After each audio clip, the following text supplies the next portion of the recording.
Oke. Yang pertama ada guru memahami kriteria-kriteria dari budaya kelas yang positif. Jadi harapannya nanti di akhir kita lebih paham lagi ya Bapak Ibu tentang kriteria budaya kelas yang positif. Kemudian tujuan yang kedua, harapannya kita dapat mengaplikasikan prinsip budaya kelas yang positif.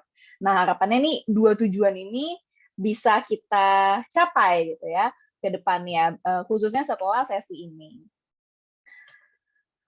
Nah, untuk agenda kegiatan sendiri, kita ada 4 agenda, Bapak Ibu. Yang pertama, penjelasan budaya kelas positif. Jadi, penjelasan ini akan lebih banyak saya yang memaparkan. Tentunya, saya juga akan sering bertanya kepada Bapak Ibu. Jadi, harapannya nanti kita saling aktif ya, bertanya, menanggapi, dan lain sebagainya. Kemudian, agenda kedua ada studi kasus. Mungkin Bapak dan Ibu juga sudah dikirimkan teks studi kasusnya oleh teman-teman fasilitator. Nanti kita akan melakukan studi kasus bersama, kemudian yang ketiga akan ada diskusi, dan yang keempat akan ada kuis soal tryout. Jadi kita akan ada sedikit pertanyaan, lalu Bapak dan Ibu silakan menjawab pertanyaan tryout tersebut. Ya, semoga sudah cukup jelas ya Bapak Ibu. Oke, nah berhubung tadi kita sepakat ya Bapak Ibu untuk aktif, saya memberikan satu pertanyaan dulu nih kepada Bapak dan Ibu. Apakah hal-hal berikut muncul ketika mengajar di kelas Anda? Jadi di bawah ini ada 9 hal, ada 9 poin. Bapak dan Ibu bisa baca dan juga tuliskan, kasih tahu saya kira-kira hal apa saja yang muncul ketika mengajar di kelas Bapak dan Ibu guru. Ya, misalkan, oh di kelas saya nih muncul poin kelima, mempunyai kontrak belajar yang harus dipatuhi oleh siswa, gitu. Atau di kelas saya sudah muncul nih poin yang ke-9, ada rasa memiliki yang tinggi di dalam kelas. Kira-kira dari 9 poin ini, coba Bapak dan Ibu pikir-pikir nih, kira-kira ada hal apa saja ya yang muncul di kelas saya, atau mungkin semuanya muncul, atau mungkin tidak ada sama sekali. Boleh Bapak dan Ibu tuliskan di kolom chat poin berapa saja yang muncul ketika mengajar di kelas Bapak dan Ibu. Ya.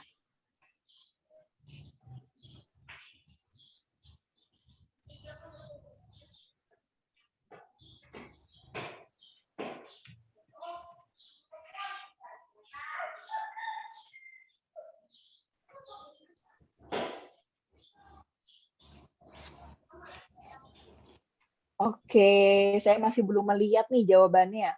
Oke, atas nama Sam. Ini minta maaf Bapak, mungkin boleh open atau menyalakan mikrofonnya Pak. Saya mau mendengar suaranya Bapak atau Ibu atas nama Sam.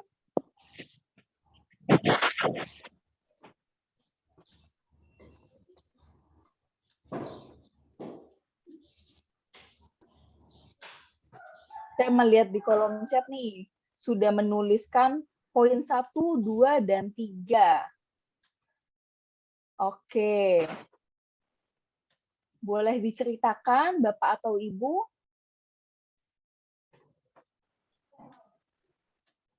Oh, Bapak. Boleh Pak, Bapak Sam. Dipanggilnya siapa ya Bapak? Boleh menyalakan mikrofonnya Pak?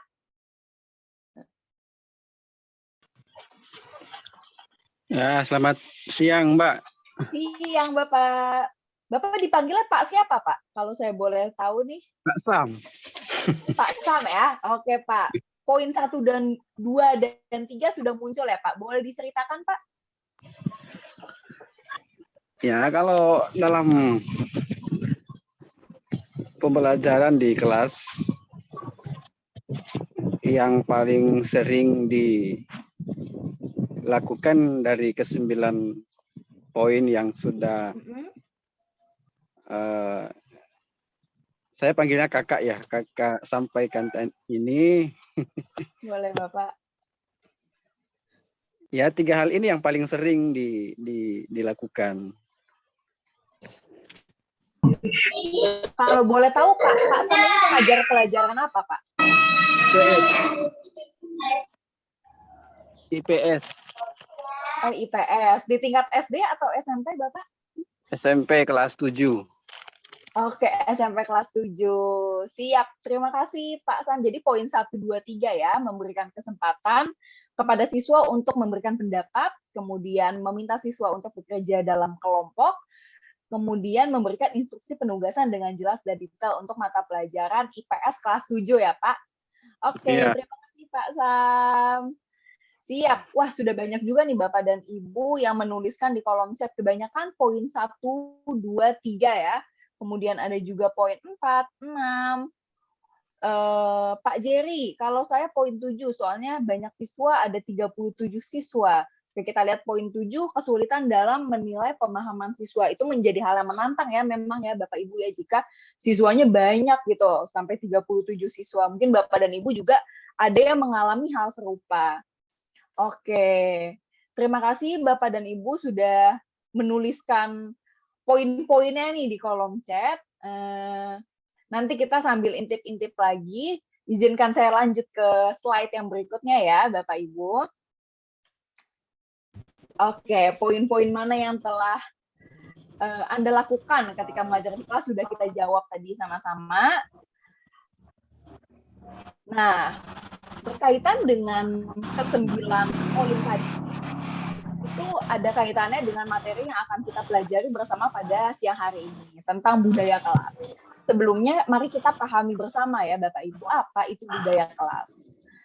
Nah, berdasarkan definisinya, budaya kelas itu adalah serangkaian nilai yang dianggap penting, layaknya sebuah prosedur atau rutinitas dan aturan yang disepakati bersama oleh guru dan siswa tentang cara bersikap di dalam suatu lingkungan kelas. Nah, mungkin budaya kelas ini awalnya dimulai dengan kesepakatan atau peraturan, tapi kemudian akan menjadi budaya.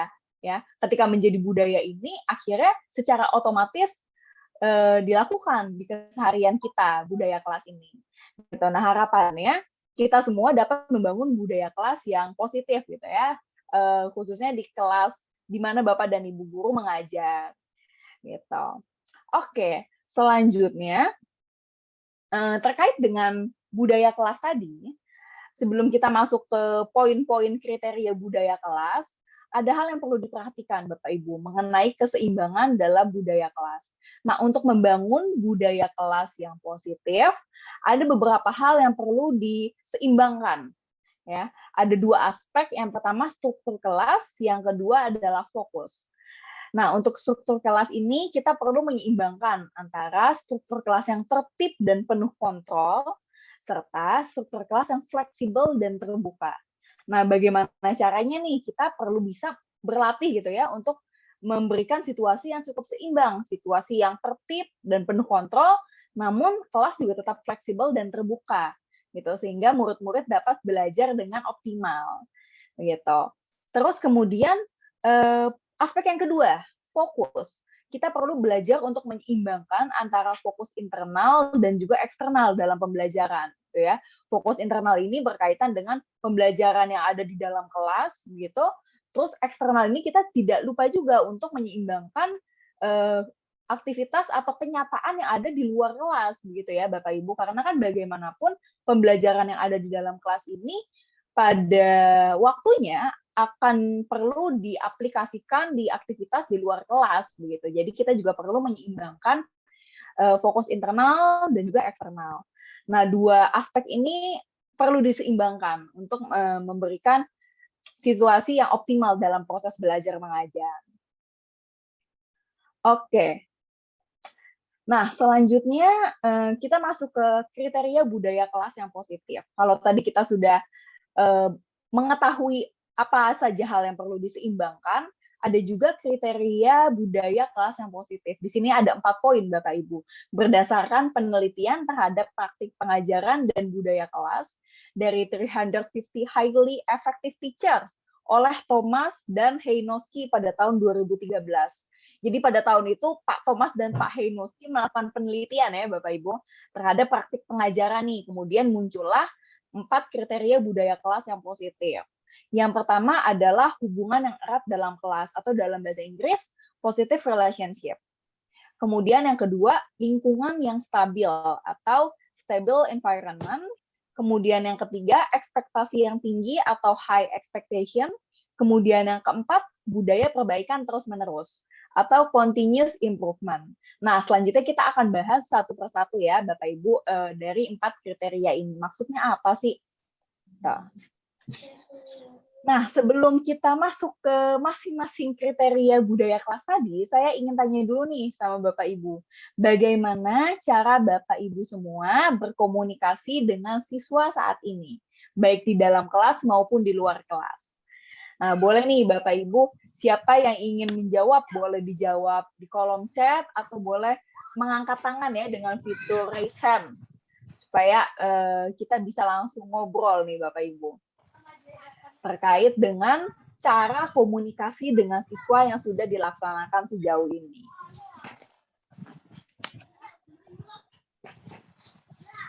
Oke, boleh Bapak dan Ibu siapa kira-kira yang ingin bercerita kepada saya terkait cara komunikasinya sejauh ini dengan siswa-siswi di sekolah.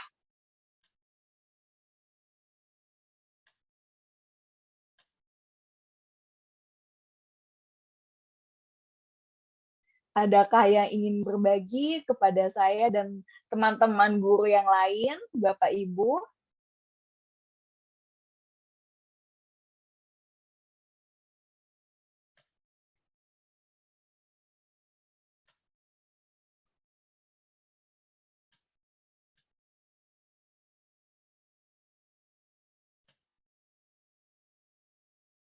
Oke, dari Pak Sam di kolom chat, panggil siswanya atau bertanya langsung sama siswanya. Oke, terima kasih Pak Sam. Jadi biasanya ya cara berkomunikasinya mungkin untuk memanggil ya dipanggil siswanya begitu ya. Atau mungkin kalau kita ingin bertanya ya bertanya langsung kepada siswanya. Oke, untuk Bapak Ibu guru yang lain, ada yang punya cara lain kah dalam berkomunikasi dengan siswa-siswi di sekolah? Oke, dengan cara menyapa dan memanggil siswa dari Ibu Oktovani, kemudian ada Ibu Jarni dengan memberikan pertanyaan kepada siswa. Nah, penasaran nih saya, memberikan pertanyaan itu seperti apa ya maksudnya? Boleh Ibu Jarni? Saya boleh minta Ibu Jarni untuk bercerita kah? Mungkin bisa dinyalakan mikrofonnya, Ibu.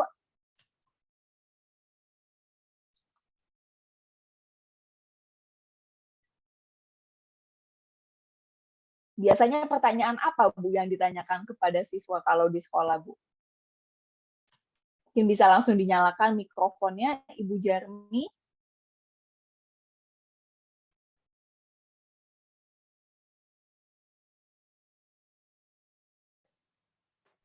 Oke. Halo. Halo Ibu, selamat siang. Siang Bu Gita. Siang Ibu. Pertanyaan saat materi pembelajaran sedang berlangsung agar mereka pasti berlomba-lomba. Mereka akan mengajukan memberikan pertanyaan atau jawaban kepada guru. Oh begitu. Kalau boleh tahu, Ibu Jarni mengajar kelas berapa, Ibu? Kelas 4. Oh, kelas 4 SD ya, Bu ya? Nah. Jadi biasanya anak-anak semangat gitu ya, Bu, ketika dikasih ruang untuk berbicara ya, Bu?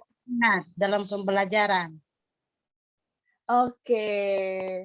Luar biasa. Terima kasih Ibu Jarni sudah berbagi kepada kita. Oke, menarik sekali ya siswa kelas 4 SD ketika diberikan ruang gitu ya untuk bertanya atau menjawab, mereka sangat antusias kalau di kelas Ibu Jarni. Oke, terima kasih Bapak Ibu. Di kolom chat saya juga sudah lihat nih, banyak Bapak dan Ibu yang sudah memberikan jawaban ya. Memberikan pertanyaan, memanggil, terus kemudian juga jika menginginkan jawaban khusus perlu secara pribadi. Nah, ya ini juga bisa dilakukan ya Bapak dan Ibu, mungkin di luar kelas nih. Kalau kita lihat ada beberapa siswa atau siswi yang perlu ditanyakan langsung, bisa ditanyakan langsung. Oke, terima kasih Bapak dan Ibu atas tanggapannya di kolom chat. Senang sekali mendengar dan membaca bagaimana cara Bapak dan Ibu berkomunikasi dengan siswanya sejauh ini. Nah, Terkait dengan cara komunikasi, itu punya hubungan yang cukup kuat dengan kriteria yang pertama, Bapak dan Ibu, hubungan yang erat dalam kelas. Nah, maksudnya apa ya hubungan yang erat dalam kelas dan gimana kita meningkatkan hubungan yang erat dalam kelas ini? Oke, kita baca sama-sama ya, Bapak Ibu. Hubungan erat antara guru dan siswa merupakan faktor penting dalam membangun budaya kelas yang positif. Hubungan yang erat ini ditandai dengan budaya kolaborasi, kemudian saling dukung, saling menghormati, saling peduli, dan rasa saling memiliki yang tinggi. Sehingga kalau 5 hal ini sudah ada nih di kelas Bapak dan Ibu, artinya hubungan yang erat itu sudah terjalin di dalam kelas. Nah, kemudian hal-hal yang perlu dilakukan dalam membangun hubungan yang erat antara guru dan siswa. Nah, tentunya kita punya berbagai cara ya, masing-masing kelas, masing-masing guru, masing-masing siswa punya caranya masing-masing. Nah, secara umum hal yang perlu dibangun gitu untuk memiliki hubungan yang erat di dalam kelas ada 2. Yang pertama, komunikasi yang baik antara guru dan siswa, kemudian pembelajaran yang berfokus pada siswa dan tidak berjalan satu arah. Nah, saya lihat tadi di kolom chat Bapak dan Ibu juga sudah memberikan ruang ya kepada siswa-siswinya untuk turut berpendapat di kelas. Nah, udah keren nih Bapak dan Ibu ya, sudah memaksimalkan bagaimana caranya di kelas ada hubungan yang erat nih. Oke, kita lanjut dulu Bapak dan Ibu. Terkait dengan hubungan yang erat dalam kelas, ada beberapa contoh penerapan. Saya juga ingin Bapak dan Ibu menambahkan lagi nih di kolom chat ya. Di sini saya sediakan 2 contoh. Yang pertama, membagi siswa dalam kelompok diskusi di breakout room. Atau mungkin kalau tidak dalam kondisi online, langsung di kelas begitu ya, dibagi siswa dalam kelompok-kelompok. Nah, contoh yang pertama ini meningkatkan hubungan yang erat antar siswa. Ya, ketika kita membuat kelompok-kelompok kecil, akhirnya para siswa bisa saling berdiskusi. Kemudian contoh yang kedua, memberikan apresiasi terhadap kerja keras siswa. Sehingga siswa tidak hanya mengumpulkan tugas atau mengerjakan ujian, tapi mereka juga bisa mendapatkan saran, masukan, apresiasi dari Bapak dan Ibu guru semua terhadap kerja kerasnya. Nah, kira-kira ada lagi nggak ya contoh yang mungkin Bapak dan Ibu terapkan di dalam kelas dan belum tertulis di sini? Oke, saya lihat di kolom chat di sini dari Ibu Olistrida. Bertanya kepada siswa dengan menggunakan bahasa yang baik. Betul sekali Ibu, penting ya untuk kita menggunakan bahasa yang baik gitu, yang sopan, yang santun, walaupun siswa mungkin lebih muda daripada kita, tapi kita tetap menghargai siswa. Oke, terima kasih Ibu. Nah, kira-kira ada lagi kah ya contoh hubungan yang erat nih di dalam kelas, kira-kira yang Bapak guru dan Ibu guru pernah terapkan di dalam kelas? Boleh tuliskan di kolom chat contoh-contoh lain. Oke, dipanggil sesuai namanya dan bertanya. Iya, memanggil nama siswa. Oke, wah ini menarik ya, karena memanggil nama siswa Bapak Ibu terkesan sederhana, tapi sebetulnya penuh makna gitu ya. Ketika kita dipanggil dengan nama, berarti kita diingat. Begitu. Jadi penting betul untuk memanggil siswa dengan namanya ya, tidak sekedar atau nak atau dik gitu ya, tapi dengan namanya. Oke, jadi siswa juga merasa mendapatkan perhatian dari ibu dan bapak gurunya. Membagi siswa dalam kelompok piket kebersihan, betul, mengajarkan juga siswa untuk bertanggung jawab atas ruang atau kelas bersama ya Bapak Ibu. Oke, boleh terus ditulis nih Bapak dan Ibu di kolom chat, sembari saya melanjutkan kembali pemaparan tentang kriterianya. Wah, saya rasanya mau membaca terus di kolom chat, tapi waktu kita terbatas ya Bapak Ibu, izinkan saya lanjut dulu ke poin yang kedua, tentang lingkungan yang stabil. Oke, nah lingkungan yang stabil ini juga merupakan kriteria dari budaya kelas yang positif, Bapak Ibu. Lingkungan kelas yang stabil dibutuhkan agar siswa dapat belajar dengan maksimal dan optimal. Nah, ada beberapa ciri-ciri yang kita bisa lihat, di mana jika ciri-ciri ini sudah terpenuhi, bisa dikatakan lingkungan belajar di kelas kita sudah cukup stabil. Yang pertama, rutinitas kelas yang jelas. Nah, maksudnya apa ya rutinitas kelas yang jelas? Jadi di kelas kita itu punya rutinitas yang cukup teratur gitu, sehingga tidak lagi membingungkan anak-anak. Oh, hari ini ngapain ya? Atau besok ngapain ya? Anak-anak tidak tahu mau ngapain di kelas, itu jadinya tidak stabil ya Bapak Ibu. Jadi rutinitas yang jelas ini sangat penting. Kemudian yang kedua, struktur dan prosedur dalam pembelajaran. Jadi dalam proses pembelajaran ada struktur dan prosedur yang jelas ya, yang anak-anak juga bisa pahami dan akhirnya membentuk pola. Oh, setiap hari untuk memulai pembelajaran saya melakukan ini, untuk menutup pembelajaran saya melakukan ini, begitu. Lalu yang ketiga, transparansi dan kejelasan dalam interaksi pembelajaran. Nah, ini juga penting Bapak Ibu, transparansi dan kejelasan. Terkadang ketika kita memberikan nilai kepada siswa, kita tidak memberikan penjelasan. Ini apa yang perlu ditingkatkan? Gitu. Ketika anak melihat nilai, misalkan ya, nilainya 60, dia perlu tahu juga apa yang perlu dia tingkatkan, gitu. Poin mana yang perlu dia pelajari. Jadi transparansi dan kejelasan ini juga cukup penting ya, Bapak Ibu. Kemudian manajemen kelas yang rapi. Nah, ini saya yakin kita semua, Bapak Ibu guru, sudah memaksimalkan ya untuk manajemen kelas yang rapi, melakukan persiapan dari sebelum kelas, mungkin membuat RPP dan lain sebagainya. Kemudian rasa aman bagi seluruh anggota kelas. Nah, rasa aman ini penting Bapak Ibu. Kenapa? Agar anak-anak berani kemudian ketika mereka takut, merasa tidak aman, akhirnya mereka menutup diri dan kemudian diam dan menjadi siswa yang pasif. Oke, dan yang terakhir pembelajaran yang fokus terhadap kurikulum yang telah ditetapkan. Nah, ini juga penting ya Bapak Ibu, karena bagaimanapun kita memiliki kurikulum, kita memiliki target capaian yang harus dicapai. Nah, kita di sini punya 6 poin sebagai ciri-ciri untuk lingkungan yang stabil. Oke, bagaimana nih kalau kondisi kelas Bapak dan Ibu ya? Kita masuk lagi ke contoh Bapak Ibu. Di sini ada 2 contoh, saya berikan lagi 2 contoh penerapan lingkungan yang stabil. Yang pertama, jam belajar yang pasti dan konsisten, jelas ya. Tidak mungkin nih, misalkan, hari ini mau masuk jam 7, besok lagi males, masuknya jam 9. Kayaknya tidak mungkin ya Bapak Ibu ya. Jam belajar kelas ini harus pasti dan juga konsisten, supaya anak-anak tidak bingung nih untuk memulai pembelajaran. Kemudian membersihkan kelas sebelum pembelajaran mulai agar suasana belajar menjadi kondusif dan juga nyaman. Nah, ini ada 2 contoh penerapan lingkungan yang stabil. Kalau di kelas Bapak Ibu, ada lagi kah penerapan atau contoh-contoh lain nih terkait dengan lingkungan yang stabil di dalam kelas Bapak dan Ibu guru yang lain? Menata kelas dengan rapi. Iya, Ibu. Minta maaf, Ibu. Tadi saya sedikit kurang terdengar. Menata kelas dengan rapi ya, Ibu ya, kalau saya tidak salah dengar. Ya, Bu. Oke, terima kasih, Ibu. Tentu saya tidak dapat melihat langsung. Ini atas nama Ibu siapa?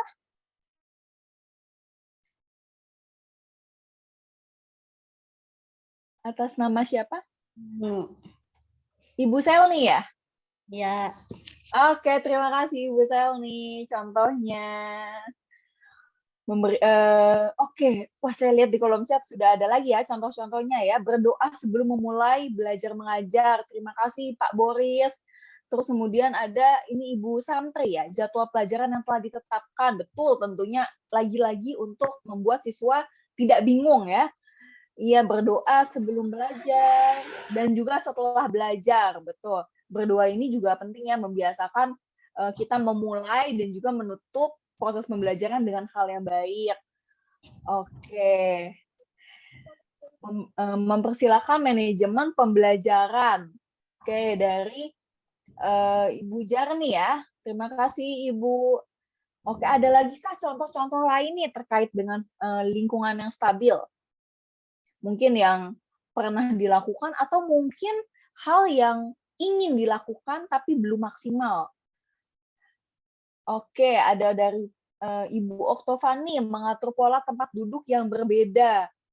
Menarik nih Ibu Oktovani ya. Boleh Ibu Oktovani, saya mau dengar Bu, kalau boleh izin dibuka mikrofonnya ya Ibu, dinyalakan. Maksudnya mengatur pola tempat duduk yang berbeda seperti apa Ibu yang sudah pernah dilakukan?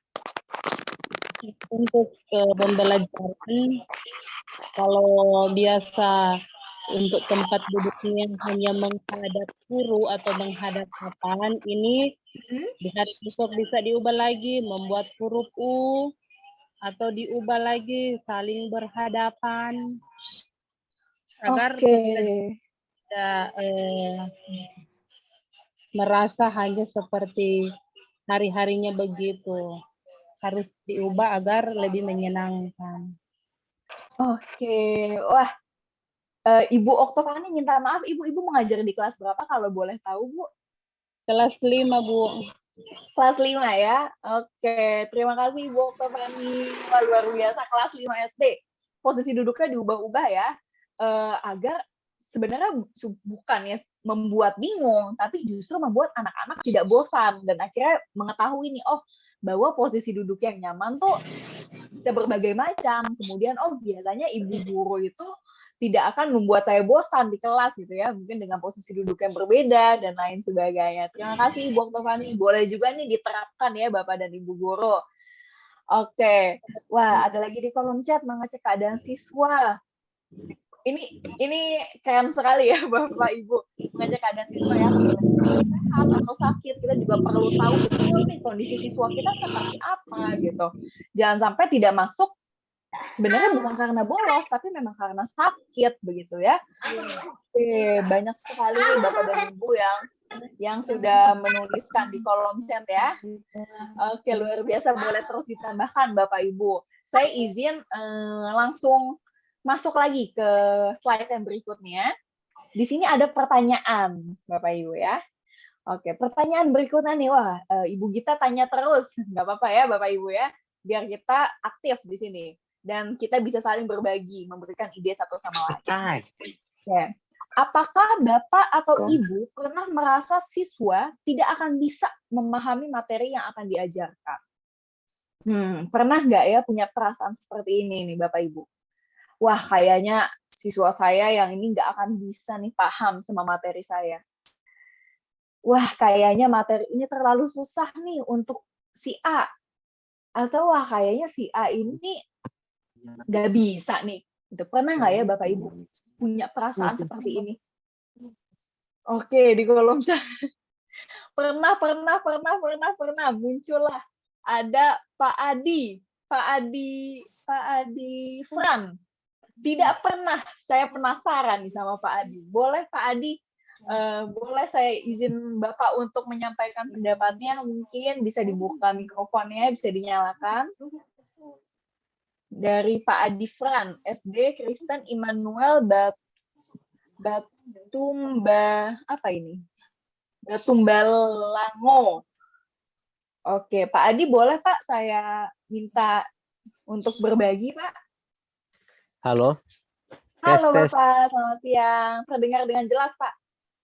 Ya, kalau saya sih tidak pernah merasa demikian karena saya tahu setiap siswa mempunyai kelebihannya masing-masing. Tinggal guru tersebut bisa mengembangkan keahlian siswa tersebut. Dibimbing sehingga siswa itu menjadi tahu. Wah, oke, luar biasa Pak Adi. Pak Adi, minta maaf Pak, boleh kasih tahu saya Pak Adi mengajar di kelas berapa dan mata pelajaran apa? Kalau saya guru kelas di SD kelas 4. Oke, luar biasa Pak Adi. Terima kasih Pak Adi. Wah, keren sekali ya Pak Adi menyampaikan ke kita bahwa memang setiap siswa itu punya kelebihan masing-masing gitu. Jadi tenang aja, percaya aja, pasti siswanya bisa kok gitu. Nah, tapi betul juga Bapak dan Ibu guru yang lain, jangan khawatir ya ketika kita pernah merasakan perasaan di mana mungkin siswa kita tidak paham dengan materi yang kita ajarkan. Itu hal yang juga normal ya Bapak Ibu gitu. Oke, luar biasa, terima kasih Bapak Ibu semua. Saya melihat banyak sekali jawaban di kolom chat. Saya izin masuk ke materi berikutnya. Pertanyaan ini akan mengantarkan kita ke kriteria yang ketiga. Oke, kriteria yang ketiga apa sih? Ekspektasi yang tinggi. Oke, sebentar Bapak Ibu. Oke, sip. Nah, kita juga bisa baca sama-sama ya Bapak Ibu. Ekspektasi yang tinggi. Dengan ekspektasi yang tinggi terhadap kemampuan siswa, guru memiliki standar pencapaian yang menjadi tolak ukur dan tujuan pembelajaran. Kemudian, ekspektasi yang tinggi menunjukkan adanya kepercayaan guru terhadap kemampuan siswa, di mana ini memicu siswa untuk melakukan pembelajaran secara maksimal. Nah, ekspektasi yang tinggi ini, Bapak dan Ibu, bukan berarti kita seperti memberikan beban kepada siswa ya. Terkadang kan ketika kita menggunakan kata ekspektasi nih rasanya, wah ini beban nih, jadi berat gitu kan. Ekspektasi itu tidak sesuai dengan realita gitu. Tapi maksudnya ini bukan ekspektasi yang itu Bapak Ibu. Ekspektasi di sini maksudnya adalah kepercayaan. Kita tahu siswa kita bisa gitu, mampu gitu ya. Dan juga ekspektasi yang tinggi ini ditandai oleh 3 hal. Yang pertama, standar keberhasilan dan pencapaian yang tinggi, kemudian kejelasan dalam tujuan pembelajaran yang ingin dicapai, kemudian standar kualitas pembelajaran dan tugas siswa yang lebih tinggi. Nah, untuk poin standar keberhasilan dan pencapaian yang tinggi, terkadang kita menyamaratakan ya Bapak Ibu, oh oke nih ya udah satu kelas kita punya tujuan ini sama rata gitu. Tapi saya yakin juga Bapak dan Ibu pasti sudah berusaha semaksimal mungkin gitu ya untuk melihat kemampuan siswa nih dari masing-masing individu, dan itu juga hal yang diharapkan nih oleh seluruh Bapak dan Ibu guru. Gitu. Walaupun kita punya target capaian, kita tidak bisa menutup mata dari kondisi anak-anak yang mungkin berbeda. Mungkin si anak yang A sudah lancar baca, kalau yang B masih mengeja. Nah, sehingga kan pencapaiannya ini tentu berbeda. Nah, ekspektasi yang tinggi ini diharapkan sangat penting gitu ya untuk diterapkan di kelas tersebut. Gitu. Kita bisa menyesuaikan, oh mungkin untuk siswa B yang masih mengeja, pencapaiannya tetap lebih tinggi dari kemampuannya dia, tapi tidak setinggi yang A mungkin ya. Gitu. Ketika kita naik satu langkah, bukan berarti kita tetap lebih buruk begitu ya dari siswa yang lain. Gitu. Jadi tetap harus melihat kemampuan awal siswanya. Gitu. Jadi ekspektasi yang tinggi ini tetap disesuaikan dengan kemampuan siswa-siswi masing-masing. Begitu Bapak Ibu ya. Oke, kita lanjut ke contohnya nih Bapak Ibu. Penerapan ekspektasi yang tinggi. Di sini saya memberikan satu contoh. Menyampaikan tujuan dan motivasi pembelajaran di awal proses. Lagi-lagi agar siswa ini terbayang belajar untuk apa. Terus kemudian mereka juga punya motivasi untuk melakukan pembelajaran yang maksimal dan optimal di dalam kelas. Oke, kira-kira Bapak dan Ibu ada lagi nggak ya contoh-contoh penerapan ekspektasi yang tinggi di dalam kelas nih Bapak dan Ibu guru? Ada lagi kah mungkin hal yang sudah diterapkan atau mungkin wah pengen diterapkan nih, ingin diterapkan di dalam kelas? Boleh dituliskan di kolom chat, disampaikan di kolom chat Bapak dan Ibu. Ada lagi kah contoh-contoh lain nih terkait dengan penerapan ekspektasi yang tinggi dengan poin ketiga ya dari kriteria budaya kelas?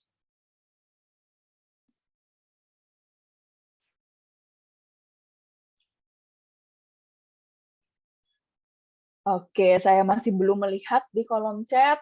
Mungkin Bapak dan Ibu guru, saya lihat masih berpikir ya, apalagi ya kita cari-cari lagi nih kira-kira apalagi ya penerapan ekspektasi yang tinggi ya? Ada lagi kah ya contohnya? Oke, dari Ibu Santri. Terima kasih Ibu. Memberikan pujian kepada siswa dalam kegiatan belajar mengajar. Oke, ini penting ya Ibu. Betul, terkadang kita lupa nih untuk memberikan pujian atau apresiasi terhadap siswa dalam kegiatan belajar mengajar. Terkadang kita hanya fokus dalam hal yang belum tercapai, masih kurang. Padahal anak tersebut mungkin sudah ada peningkatan, gitu. Tapi kita terkadang lupa, gitu ya, mengenyampingkan pencapaian yang mungkin hanya pencapaian yang kecil. Terima kasih Ibu Santri memberikan pujian ya kepada siswa dalam kegiatan belajar mengajar. Kemudian ada Ibu Yulfike memberikan apresiasi sebelum kegiatan belajar mengajar. Oke, saya penasaran nih memberikan apresiasi maksudnya seperti apa ya? Ibu Yulfike mungkin boleh dinyalakan mikrofonnya dan berbagi kepada kita, Ibu. Memberikan persepsi ini maksudnya sesuatu yang ada kaitannya dengan materi yang kita pelajari supaya siswa itu memiliki pandangan di mana sebentar kita akan belajar ini. Ya. Memberikan persepsi, misalnya yang berkaitan dengan materi berupa pertanyaan atau hal-hal yang berkaitan dengan materi. Oke, terima kasih Ibu Yulfike. Ibu Yulfike, minta maaf Bu, boleh nggak Bu kasih kita contoh satu Bu? Misalkan mau belajar apa, terus contoh persepsinya apa nih Bu yang pernah diterapkan di kelas Bu? Misalnya tentang IPA, misalnya tentang alam. Berarti dari situ kita munculkan hal-hal yang mengenai alam atau tumbuhan. Oke, insang ya berhubungan dengan alam. Minta maaf, Ibu Yulfike mengajar kelas berapa, Ibu? Kelas 6. Kelas 6 ya, Ibu. Berarti guru kelas ya, Bu ya? Ya. Oke, wah luar biasa. Terima kasih Ibu Yulfike memberikan persepsi di awal ya untuk memantik nih. Jadi siswa-siswi terbayang, oh iya nih setelah ini mau belajar apa begitu ya. Terima kasih Ibu Yulfike. Contohnya juga sama-sama belajar. Iya Ibu, belajar tentang alam ya, luar biasa. Mungkin Bapak dan Ibu guru juga bisa terapkan nih di dalam kelas ya, apalagi kalau ngomongin hewan, ikan gitu ya, sangat banyak di talaut ya, alam begitu dekat di sana. Oke, saya lihat lagi di kolom chat banyak ini ya tanggapan dari Bapak Ibu ya. Memberikan pujian, motivasi, persepsi, menjadi fasilitator dan katalisator bagi siswa. Oke, memberikan semangat dan motivasi kepada siswa. Wah, luar biasa Bapak Ibu. Menjadi fasilitator dan katalisator ya. Istilah yang terdengar mudah gitu ya, tapi sebetulnya menantang ya ketika kita perlu berperan menjadi fasilitator dan juga katalisator. Oke, terima kasih Bapak Ibu. Terima kasih banyak atas tanggapannya di kolom chat dan juga memberikan ide-ide kepada Bapak Ibu guru yang lain tentunya ya. Oke, kita lanjut lagi Bapak Ibu ke kriteria yang terakhir, yang keempat, yaitu budaya perbaikan yang terus-menerus. Nah, budaya perbaikan terus-menerus ini menunjukkan bahwa anggota kelas, baik guru maupun siswa, selalu mengobservasi, menyesuaikan diri, dan membuat kebijakan kelas dan pembelajaran yang sesuai dengan situasi di kelas dan masalah di dunia nyata. Oke, kalau kita lihat dari pengertiannya, pemahamannya ya tentang budaya perbaikan ini, kita juga perlu update gitu ya Bapak Ibu ya, istilah mudahnya mungkin update nih.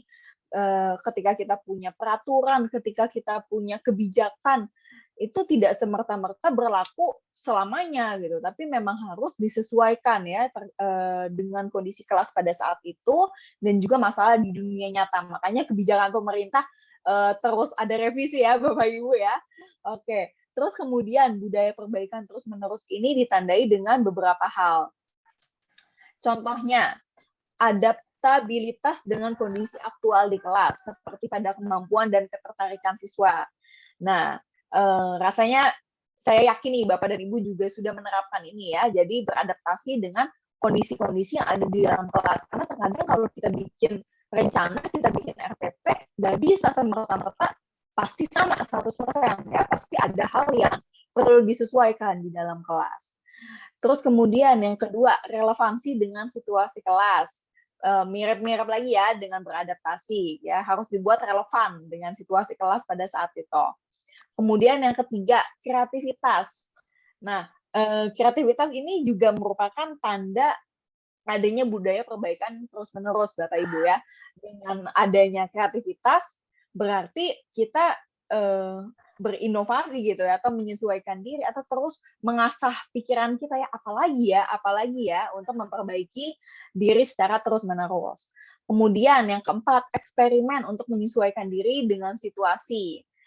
Dan yang terakhir, antusiasme dalam pembelajaran. Tentunya anak-anak pasti sangat antusias ketika Bapak Ibu gurunya mencoba sebaik mungkin untuk menyesuaikan kondisi kelas, untuk menyesuaikan kondisi saya sebagai murid gitu. Tentunya murid-murid pasti akan sangat antusias terhadap proses pembelajaran ya, Bapak Ibu. Oke.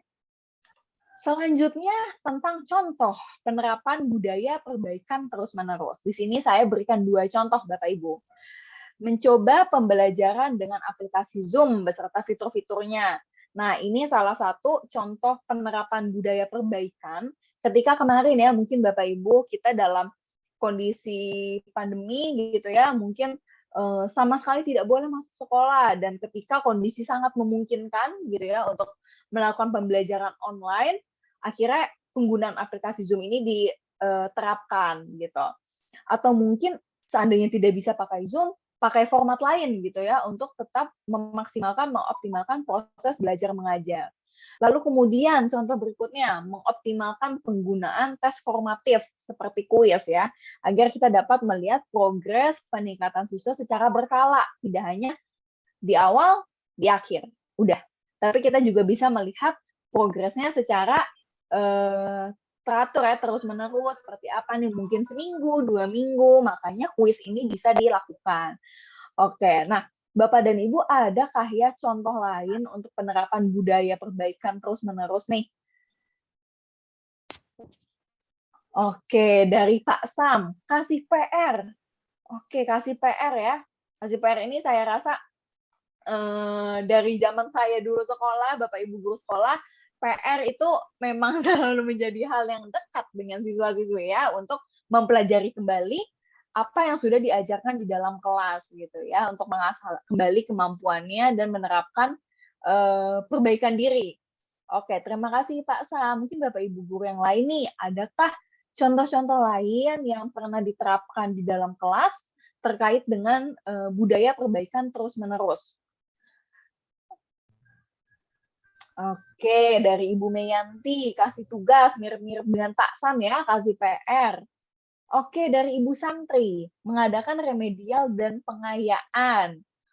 Ibu Elsia memberikan ulangan harian. Ini menarik ya, memberikan remedial dan pengayaan, bahwa ketika siswa ini tidak tercapai atau belum tercapai dengan standar kelas mungkin ya, entah rata-rata atau KKM ini masih di bawah nih, melakukan remedial, tapi tidak hanya remedial, tidak hanya ujian, tapi perlu ada pengayaan gitu, karena kita tahu, oh siswa ini belum mencapai target karena mungkin belum paham. Akhirnya solusinya diberikan pengayaan lagi agar paham ya, tidak hanya mengadakan remedial aja udah nih soal lagi gitu ya, belajar sendiri. Nah, tidak hanya seperti itu, tapi dibantu juga siswa tersebut untuk meningkatkan lagi kemampuannya. Oke, memberikan pengayaan, remedial, oke, memberikan tugas dan pengayaan ya. Jadi tugas ini juga ya bisa dibilang pada akhirnya penting begitu ya, memang untuk berlatih pada akhirnya ya Bapak Ibu ya. Oke, dari Ibu Haryati Pareda memberikan tugas proyek. Wah, saya penasaran nih, tugas proyek. Ibu Haryati Pareda, bolehkah Bu membagi ceritanya Bu kepada kita terkait dengan tugas proyek nih Bu? Boleh mungkin menyalakan mikrofonnya dan bercerita kepada kita Bu, Ibu Haryati Pareda. Oke, masih mencoba menyalakan mikrofon ya Ibu. Nah, oke sudah itu.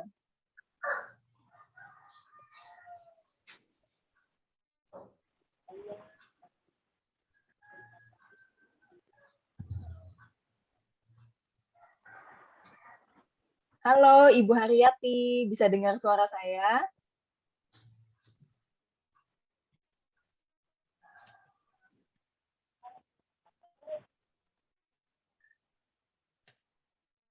Aduh, sepertinya jaringannya kurang stabil nih ya. Saya melihat Ibu Haryati pergerakannya sedikit terhambat dari video ya, Ibu ya.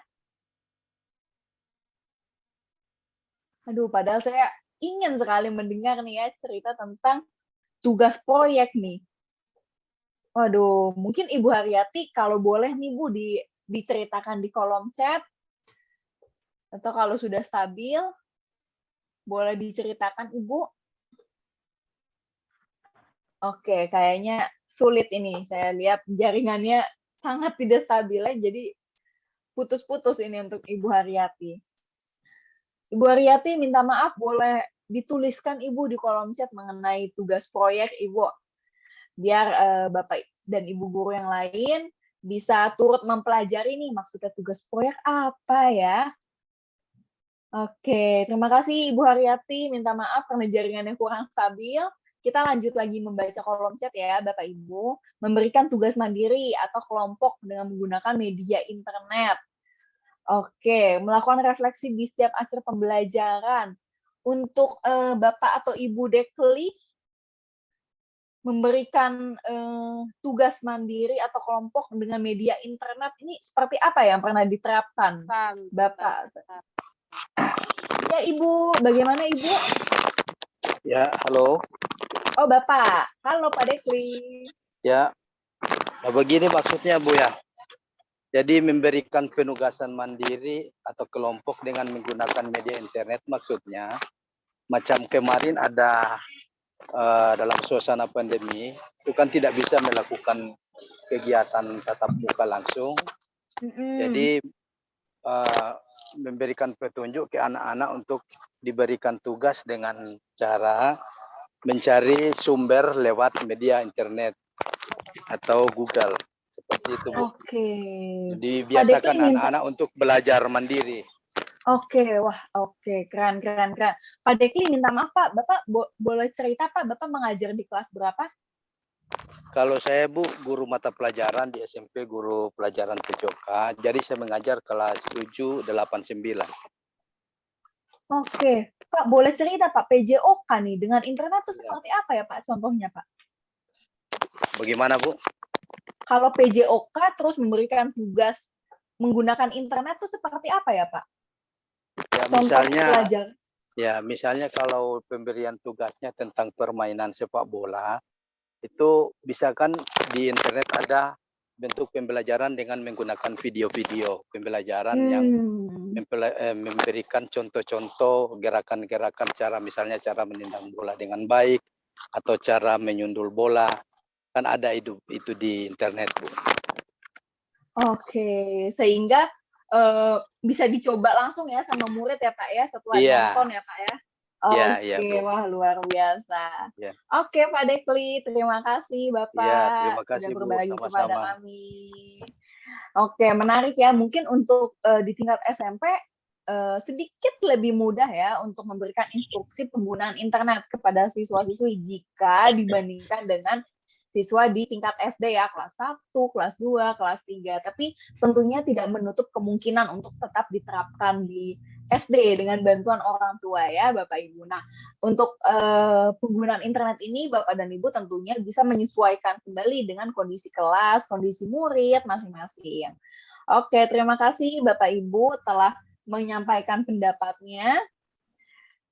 Kita sudah membahas tentang 4 kriteria budaya kelas.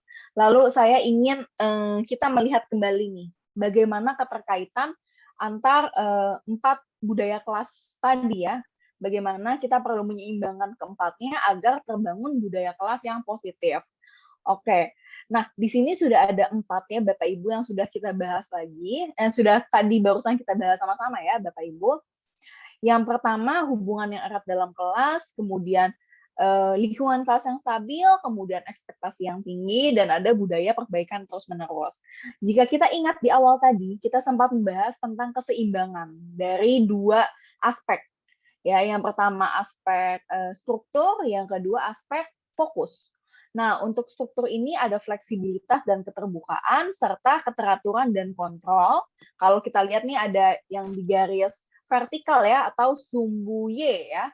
Kemudian yang garis horizontal atau sumbu X ini ada fokus eksternal dan fokus internal. Nah, coba Bapak Ibu bayangkan, jika kita memiliki hubungan yang erat dalam kelas, budaya perbaikan terus-menerus, namun tidak ada lingkungan yang stabil dan ekspektasi yang tinggi, tidak ada nih. Akhirnya kan cenderung ke atas ya Bapak Ibu. Nah, akhirnya kelas menjadi sangat fleksibel dan terbuka, tapi tidak ada keteraturan dan kontrol. Gitu. Atau mungkin kita hanya berat ke sebelah kiri, terlalu ke fokus internal. Hubungan yang erat dalam kelas, lingkungan yang stabil, akhirnya memiliki fokus internal yang sangat tinggi, akhirnya menyampingkan fokus eksternal gitu ya. Kita lupa dengan kondisi-kondisi yang ada di luar kelas. Gitu. Nah, maka dari itu 4 hal ini perlu diimbangi, Bapak Ibu. Kenapa? Agar keempat aspek tadi, internal fokus, eksternal fokus, fleksibilitas dan keterbukaan, serta keteraturan dan kontrol, dapat seimbang akhirnya dan bertemu di titik tengah. Begitu Bapak Ibu ya. Nanti mungkin untuk lebih memahami ini, Bapak dan Ibu bisa baca materi yang akan dikirimkan. Slide ini akan dikirimkan ke kelompok belajar Bapak dan Ibu masing-masing. Oke. Nah, maka dari itu, keempat kriteria budaya kelas yang positif ini tidak berdiri sendiri, tapi perlu dikembangkan dan dibangun secara berkesinambungan. Saya yakin sekali Bapak dan Ibu tentu sudah menerapkan keempatnya, ya, karena yang namanya kondisi kelas itu keempatnya pasti ada, tapi bagaimana ya caranya agar keempatnya itu seimbang, ya, seimbang agar kondisi kelasnya semakin optimal dan pembelajaran semakin efektif. Gitu. Kenapa harus seimbang? Karena kalau kita hanya fokus kepada salah satunya, maka budaya kelas yang dibangun menjadi kurang optimal atau jadi berat sebelah gitu ya ke salah satu kriteria atau ke salah satu aspek. Begitu Bapak Ibu. Oke. Nah, sampai sini kira-kira Bapak dan Ibu ada yang ingin ditanyakan dulu? Mungkin di sini saya lihat dari kolom chat ya, ada Ibu Haryati juga menambahkan tadi ya untuk tugas proyek ya Ibu Haryati. Contohnya materi sel, jadi mereka diarahkan untuk membuat sebuah gambar sel, baik itu sel tumbuhan atau hewan, dengan menggunakan pensil warna atau plastisin sesuai dengan bagian dan fungsi masing-masing. Wah, terima kasih Ibu Haryati. Kita kembali ke kriteria yang sebelumnya, jadi ya Bu ya, bahwa memang kemampuan motorik ya kalau saya tidak salah ya, dari anak-anak ini harus dikembangkan dengan cara yang juga menarik begitu ya, mungkin dengan cara mereka menggambar langsung atau membentuk dengan plastisin itu akan lebih mudah menyerap kepada anak-anak materinya tersebut dibandingkan hanya membaca ya atau mendengarkan. Tapi memang megang langsung ya, pegang langsung itu membuat murid-murid jadi lebih paham. Terima kasih Ibu Haryati. Oke, saya izin untuk melanjutkan kembali ke slide.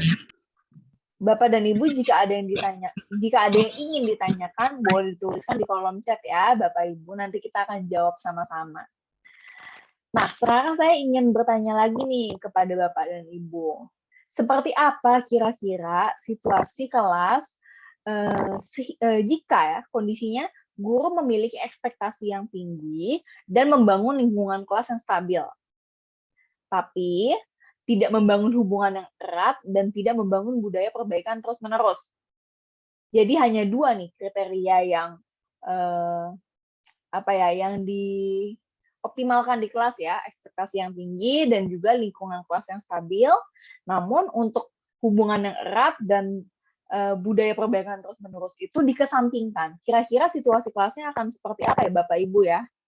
Mungkin boleh ditulis di kolom chat Bapak dan Ibu.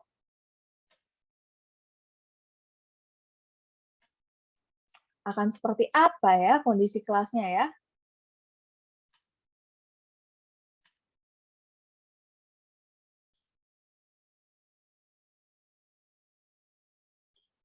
Ekspektasi tinggi, sudah. Lingkungan yang stabil, sudah. Tapi hubungan yang erat, tidak ada. Budaya perbaikan terus-menerus juga tidak ada. Kira-kira situasi kelasnya akan seperti apa ya, Bapak Ibu ya?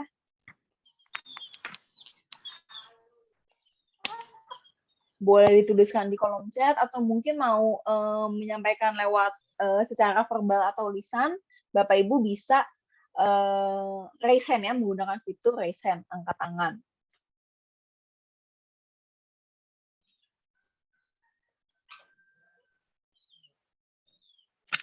Ayo Bapak Ibu, bagaimana nih kira-kira situasi kelasnya? Atau mungkin masih dibayang-bayangkan ya, kira-kira bagaimana ya? Kalau kondisi kelasnya seperti ini ya.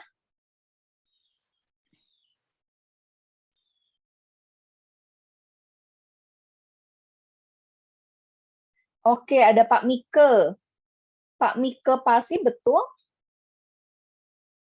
Boleh menyalakan mikrofonnya, Pak? Atas nama Mike Pasi. Ibu atau Bapak? Ibu ya, Ibu Mike ya? Ibu Mike Pasi. Boleh dinyalakan, Ibu, mikrofonnya.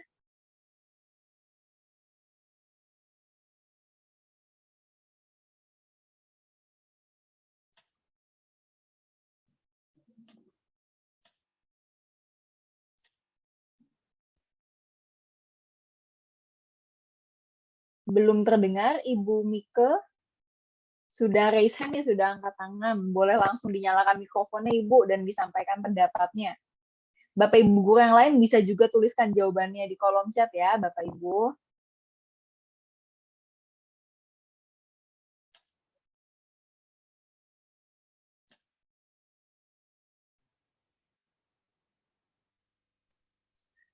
Oke, wah saya belum mendengar. Oke, sudah.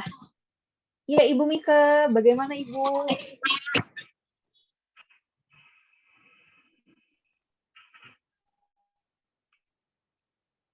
Halo, Ibu Mike. Iya, halo Bu. Halo Ibu, selamat siang. Iya, siang. Oke, boleh Ibu. Jaringannya Bu, aduh.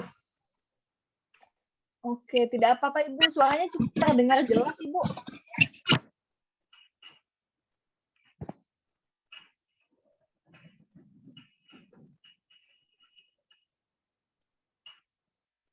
Boleh Ibu disampaikan pendapatnya Bu, jika seperti ini keadaannya, situasi kelasnya seperti apa ya kira-kira Ibu?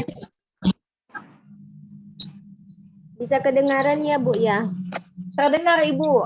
Bisa ya? Oh, iya, iya. Saya ingin menanggapi untuk situasi pembelajaran. Guru memiliki ekspektasi yang tinggi kepada siswa dan membangun lingkungan kelas yang stabil. Namun di poin 2, namun tidak membangun hubungan yang erat dengan siswa dan tidak membangun budaya perbaikan terus-menerus. Yang saya dapatkan di kelas itu, Bu, bukan berarti di sini tidak membangun hubungan yang erat dengan siswa ya, dan tidak membangun budaya perbaikan sini. Tetapi masih banyak hal-hal yang perlu dibenahi, terlebih khusus saya sebagai guru, saya pribadi sebagai guru, terutama dalam pembelajaran itu kita harus lebih aktif lagi untuk apa namanya sini bahasanya, lebih mengaktifkan siswa lagi, karena memang kebanyakan di kelas saya itu memang siswa-siswanya pada pasif semua, Bu. Pada pasif, bukan semua tapi pada umumnya memang rata-rata kurang menyenangkan, Bu, bisa dibilang begitu, Bu. Karena pembelajaran yang belum efektif yang dilakukan, belum efektif dan efisien, sehingga membuat kegiatan belajar mengajar itu kurang menyenangkan.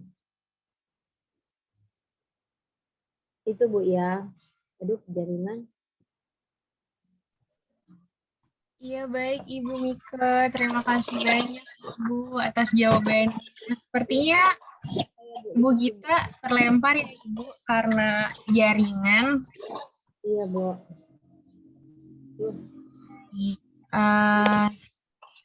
Sebentar. Ada Ibu atau Bapak Desterina ingin menyampaikan pendapatnya?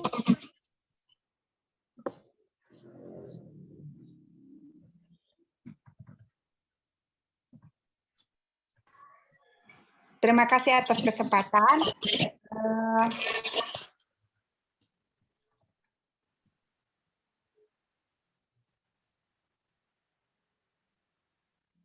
Halo Bu, bisa dengar?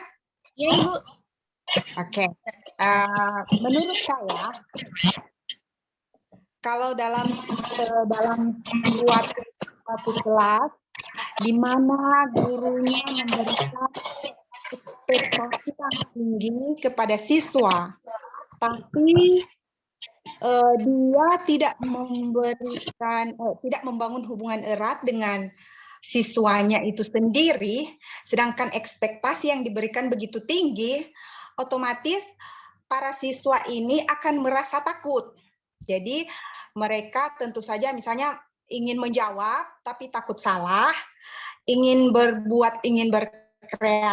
berkreasi tapi takut gurunya tidak menerima karena tidak terjalin hubungan yang erat dengan guru itu sendiri. Menurut saya seperti itu, Bu. Terima kasih. Oh, baik Ibu, luar biasa. Sebelumnya saya ingin meminta maaf dulu ya Ibu, tidak bisa open kamera karena hal teknis, tapi tadi saya tangkap bahwa menurut Ibu, siswanya akan merasa takut atau ragu ya Ibu, kalau gurunya mungkin tidak dapat menerima pendapatnya nih dari siswanya, kayak gitu, karena komunikasi atau hubungannya tidak terjalin dengan baik. Betul ya Ibu? Ya, seperti itu. Iya, baik. Ibu, terima kasih banyak. Ini saya lihat di kolom chat juga banyak nih pendapat dari Bapak Ibu lainnya. Ada, baik. Ini ada, saya bacakan dulu dari Bu Jarni. Guru yang memiliki ekspektasi yang tinggi akan meningkatkan kegiatan pembelajaran. Tetapi jika tidak membangun hubungan yang baik dengan siswa, pembelajaran tidak akan berhasil dan mungkin menurun peningkatan belajar siswa. Iya, betul sekali ya Ibu. Mungkin tidak akan maksimal ya Bu pembelajarannya sehingga keaktifan dan belajar siswa bisa menjadi menurun. Kemudian dari Pak Sam, saya lebih ke membangun hubungan yang erat dengan siswa dan membangun budaya perbaikan. Kemudian ada lagi nih dari Bapak Jerry. Menurut saya, ketika hal tersebut terjadi, suasana pembelajaran tidak kondusif atau kurang menyenangkan, dan guru tidak akan dapat melakukan perbaikan dari hasil refleksi. Karena siswa tidak bebas dalam menyampaikan perasaan atau pendapatnya. Iya, betul sekali ya Bapak. Tadi seperti yang disampaikan, bahwa mungkin siswa akan ragu-ragu nih dalam menyampaikan pendapatnya. Gitu. Iya. Baik. Sebentar. Kemudian dari Bapak Esmon, menurut saya ketika hal tersebut terjadi, suasana pembelajaran tidak kondusif atau kurang menyenangkan. Oke. Ini yang tadi ya Ibu, maaf.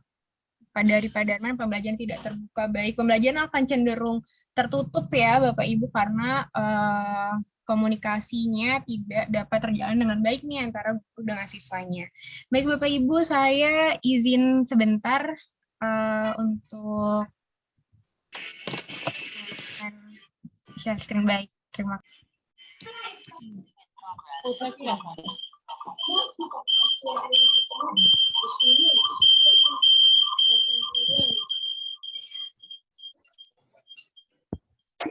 Baik, sepertinya dari Ibu Gita sudah kembali nih dengan kita. Halo Ibu Gita.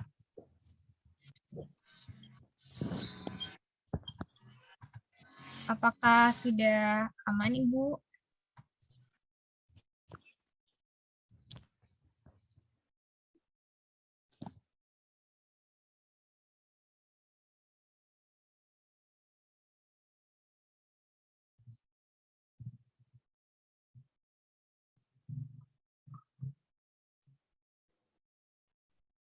Halo, Ketika.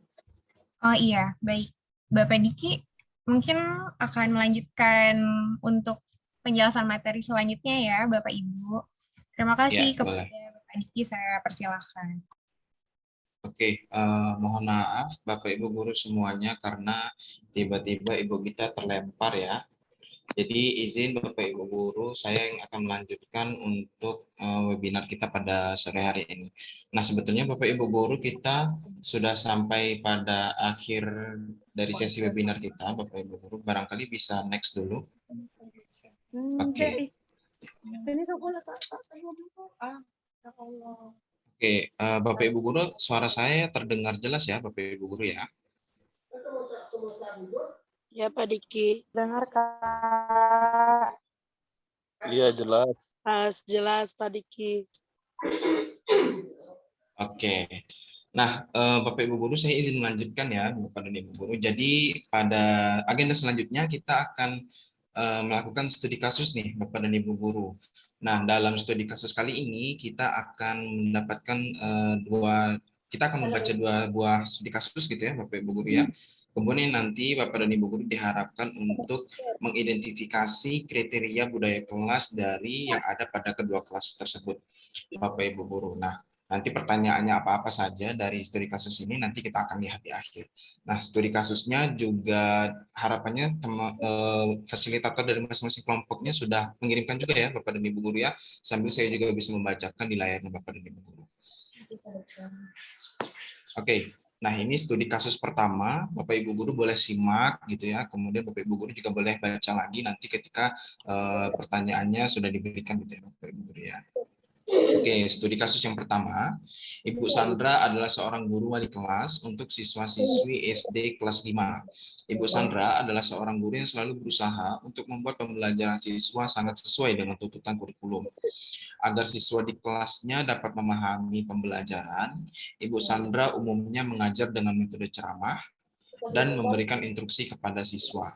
Siswa dapat bertanya kepada Ibu Sandra jika ada hal yang belum dipahaminya di akhir kelas. Sebagai wali kelas, Ibu Sandra adalah seorang yang disiplin sejak awal tahun ajaran. Ibu Sandra telah menetapkan peraturan yang perlu ditaati oleh siswanya serta selalu menyampaikan ekspektasinya terhadap pencapaian siswa. Ibu Sandra pun cenderung bersikap baik kepada siswa-siswi yang menaati aturan. Namun Ibu Sandra bersikap sangat tegas kepada siswa-siswi yang masih belum menaati semua aturan. Apabila terdapat siswa yang mengingkari peraturan kelas, maka siswa tersebut akan mendapat hukuman berupa tambahan pekerjaan rumah atau dikeluarkan dari kelas. Karena sikap Ibu Sandra tersebut, suasana dan siswa-siswi di kelas Ibu Sandra pun sangat disiplin. Dan Ibu Sandra dan siswa Ibu Sandra merasa sangat takut dengan Ibu Sandra. Oke, Bapak Ibu Guru, jadi di studi kasus yang pertama ini Ibu Sandra adalah seorang guru di kelas 5 SD gitu ya.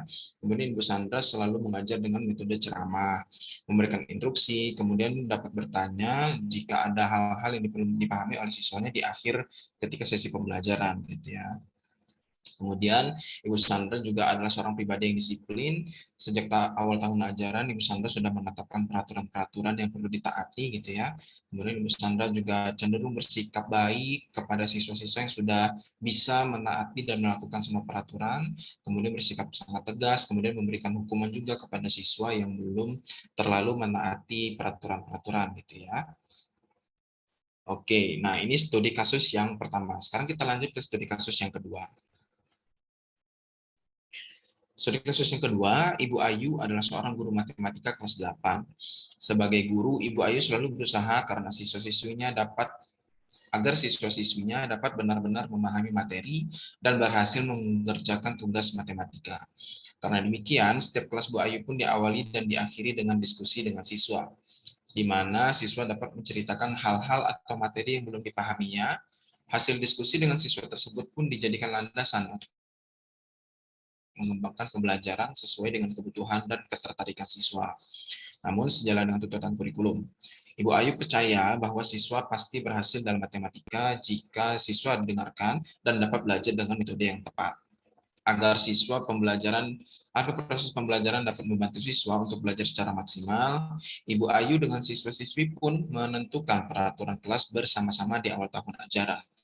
Salah satu peraturan yang dicetuskan oleh siswa adanya sesi belajar kelompok, di mana siswa perlu membantu siswa lain yang masih kesulitan dalam suatu materi. Pembelajaran di kelas Ibu Ayu pun menjadi berjalan dengan menyenangkan. Jika terdapat siswa yang melanggar peraturan, maka langkah yang diambil Ibu Ayu adalah mengajak siswa berdiskusi. untuk mengetahui alasan siswa dan menyusun rencana agar perilaku tersebut tidak diulangi. Jadi Ibu Ayu adalah guru matematika kelas 8 gitu ya, Bapak dan Ibu guru, kemudian selalu berdiskusi dengan siswa-siswanya, terbuka gitu ya, diawali dengan diskusi dan diakhiri dengan diskusi sehingga siswa bisa menceritakan hal-hal yang menjadi kebutuhan-kebutuhannya dalam pembelajaran gitu ya, Bapak dan Ibu guru. Kemudian apabila ada siswa yang belum terlalu menaati peraturan gitu ya, Ibu Ayu mengambil langkah untuk berdiskusi terlebih dahulu, kemudian untuk tidak serta-merta menghukum gitu ya Bapak dan Ibu guru, kemudian menyusun rencana agar perilaku tidak diulangi. Nah, kita lanjut terlebih dahulu. Ini pertanyaan-pertanyaan studi kasusnya nih Bapak dan Ibu guru. Pertanyaan yang pertama, manakah dari kedua kasus tadi yang kira-kira menurut Bapak dan Ibu guru paling sesuai gitu ya dengan kegiatan pembelajaran yang Bapak Ibu lakukan sehari-hari? Kemudian berdasarkan materi yang telah dipaparkan, menurut Bapak dan Ibu guru siapakah yang telah menerapkan budaya kelas yang positif? Apakah Bu Ayu atau Ibu Sandra? Di mana letak kekurangan kelas Ibu Sandra dan juga Ibu Ayu sehingga tidak dapat dikatakan telah membangun budaya kelas yang positif gitu ya. Kemudian oke. Sebentar. Nah, kemudian hal apa yang dapat Bapak Ibu simpulkan dari masing-masing studi kasus tersebut jika dikaitkan dengan kriteria budaya kelas yang positif? Nah, oke, ini ada yang rasain dari Bapak atau Ibu Juwani. Barangkali ada yang ingin ditanyakan dulu nih sebelum kita lanjut, Bapak atau Ibu Juwani.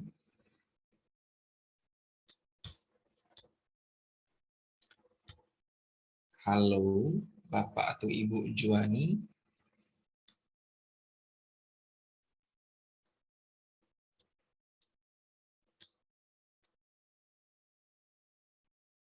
Oke, sepertinya hanya tertekan saja ya Bapak dan Ibu guru.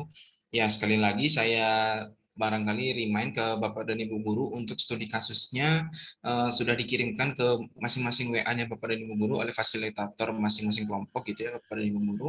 Nah, nanti Bapak Ibu guru bisa sambil baca-baca nih ketika menjawab pertanyaan studi kasus ini. Waktunya barangkali saya berikan 7 menit saja Bapak dan Ibu guru untuk Bapak Ibu guru menyelesaikan studi kasus ini gitu ya, pertanyaannya hanya 4, kemudian nanti kita akan sharing-sharing nih Bapak dan Ibu guru. Oke, waktunya 7 menit dimulai dari sekarang ya.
Oke, dari Bapak dan Ibu guru sepertinya di kolom chat sudah banyak yang jawab ya. Saya coba lihat satu-satu.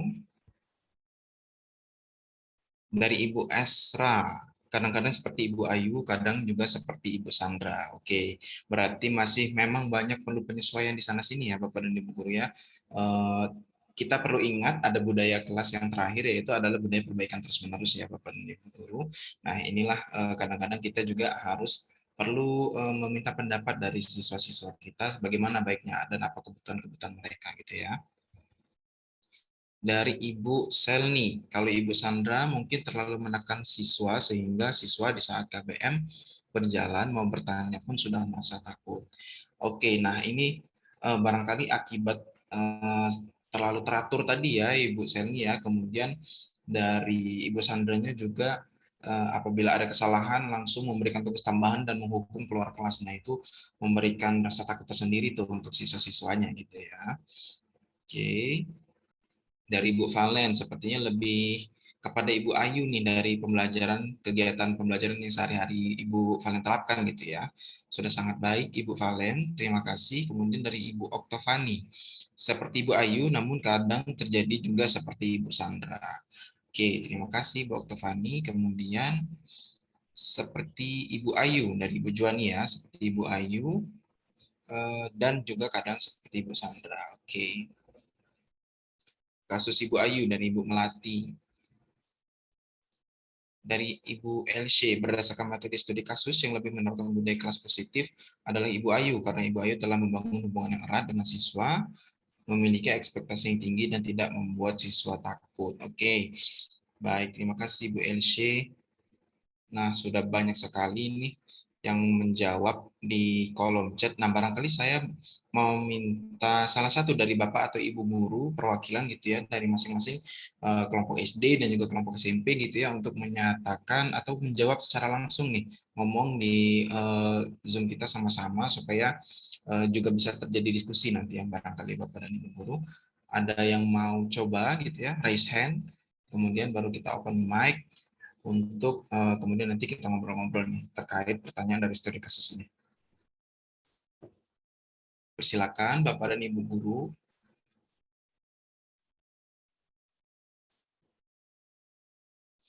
Oke, dari Ibu Desterina, dipersilakan Ibu.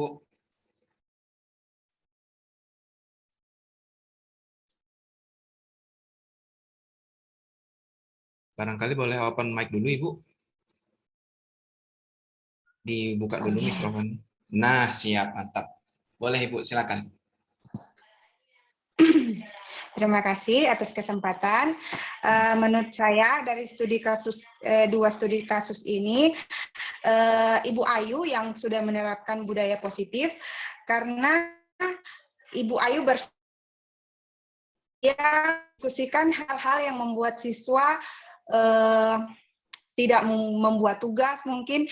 Jadi itu tidak serta-merta menghukum siswa sehingga tercipta perasaan nyaman, siswa tidak merasa tertekan dan siswa merasa tidak takut mengemukakan alasannya sehingga ini yang akan menjadi siswa lebih berani, bisa lebih kreatif.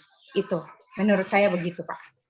Oke, terima kasih Bu Desterina. Nah, sebelumnya kalau menurut Ibu sendiri, mana nih kasus yang paling sesuai dengan Ibu Desterina gitu dalam pembelajaran Ibu sehari-hari? Apakah di kasusnya Ibu Ayu atau di kasusnya Ibu Sandra kira-kira Ibu? Saya kadang-kadang saya seperti Ibu Ayu, tapi kadang-kadang juga saya seperti Ibu Sandra. Jadi ada saatnya saya sangat tegas, ada saatnya juga saya memberikan kelonggaran kepada siswa, menanyakan alasannya, tidak serta-merta menghukum. Tapi kadang-kadang saya juga bisa bersikap tegas seperti Ibu Sandra. Oke, terima kasih Bu Desterina. Ya, memang begitulah seharusnya ya Ibu ya, kita harus menyesuaikan gitu ya, tidak serta-merta kita menghukum, tapi tidak juga kita jadi permisif gitu ya dengan semua kelakuan siswa-siswa kita gitu ya Bapak dan Ibu guru. Oke, terima kasih Ibu Destelina atas jawabannya, jawaban yang sudah cukup lengkap tadi ya Ibu. Terima kasih banyak. Nah, kemudian barangkali satu lagi nih dari Bapak dan Ibu guru saya coba lihat gitu ya. Barangkali ada lagi yang ingin menyatakan pendapatnya atau jawaban-jawabannya dari pertanyaan studi kasus ini, dipersilakan Bapak dan Ibu guru.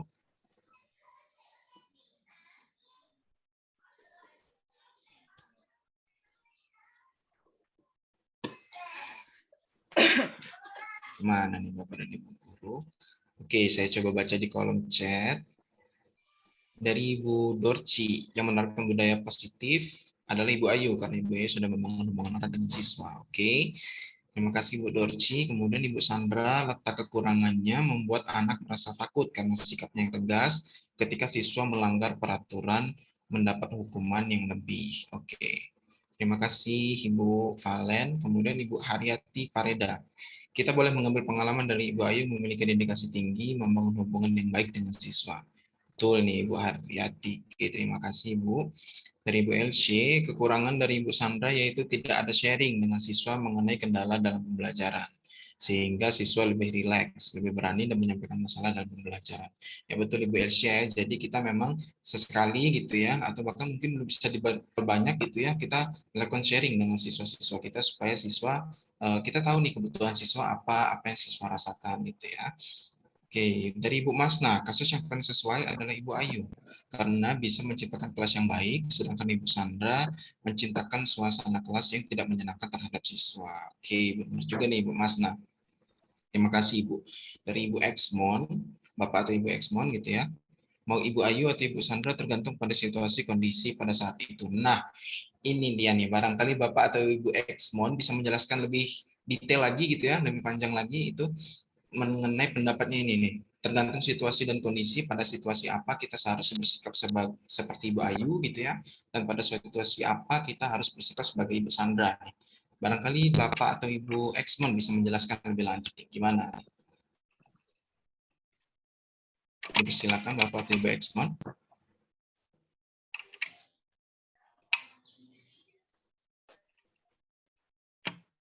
Halo, adakah di sini Bapak atau Ibu Exmon?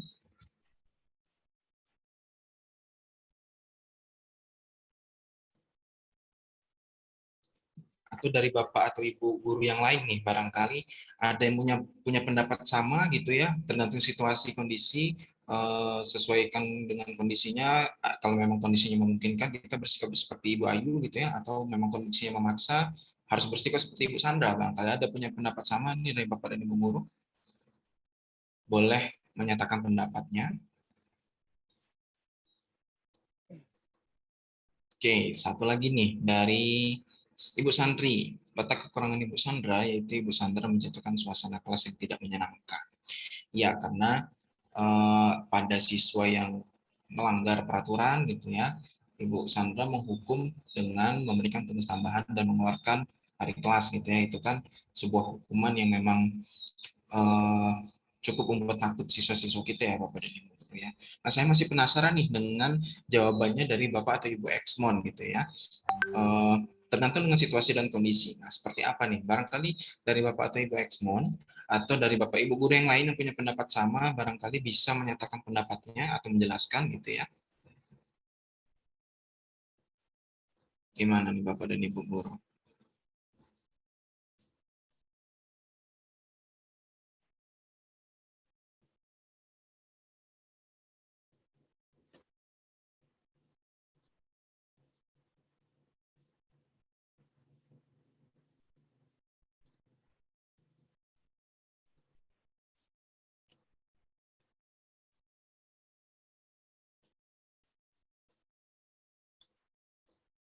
Oke, Bapak atau Ibu Exmon-nya sepertinya keluar dari Zoom ya, karena saya lihat tidak ada nih di partisipan peserta kita. Oke, nggak apa-apa. Kita coba lihat kolom chat lagi. Nah, jawabannya cukup panjang nih dari Ibu Valen.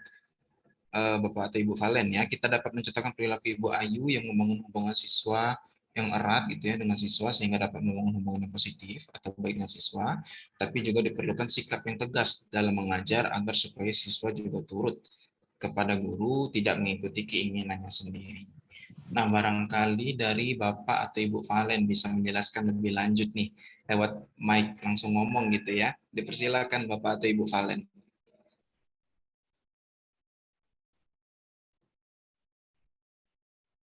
Ibu Valen, oke. Dipersilakan Ibu.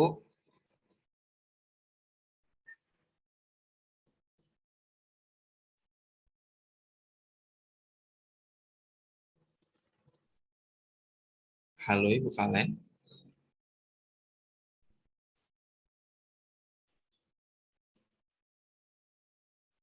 Apakah suara saya terdengar oleh Ibu Valen?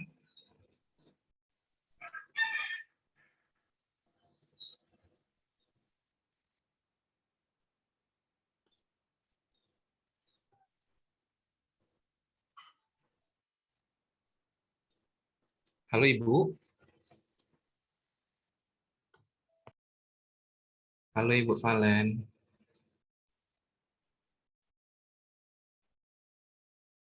Oke, sepertinya ada kendala teknis ya dari Ibu Valen sehingga tidak bisa terdengar. Tapi herannya videonya cukup lancar dari Ibu Valen. Tapi nggak apa-apa.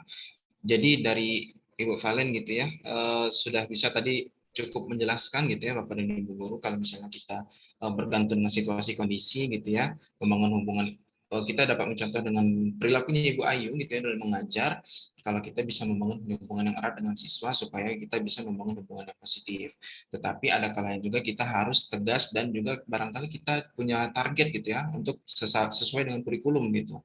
Kita juga punya target pembelajaran gitu ya Bapak dan Ibu guru sehingga kita tidak bisa serta-merta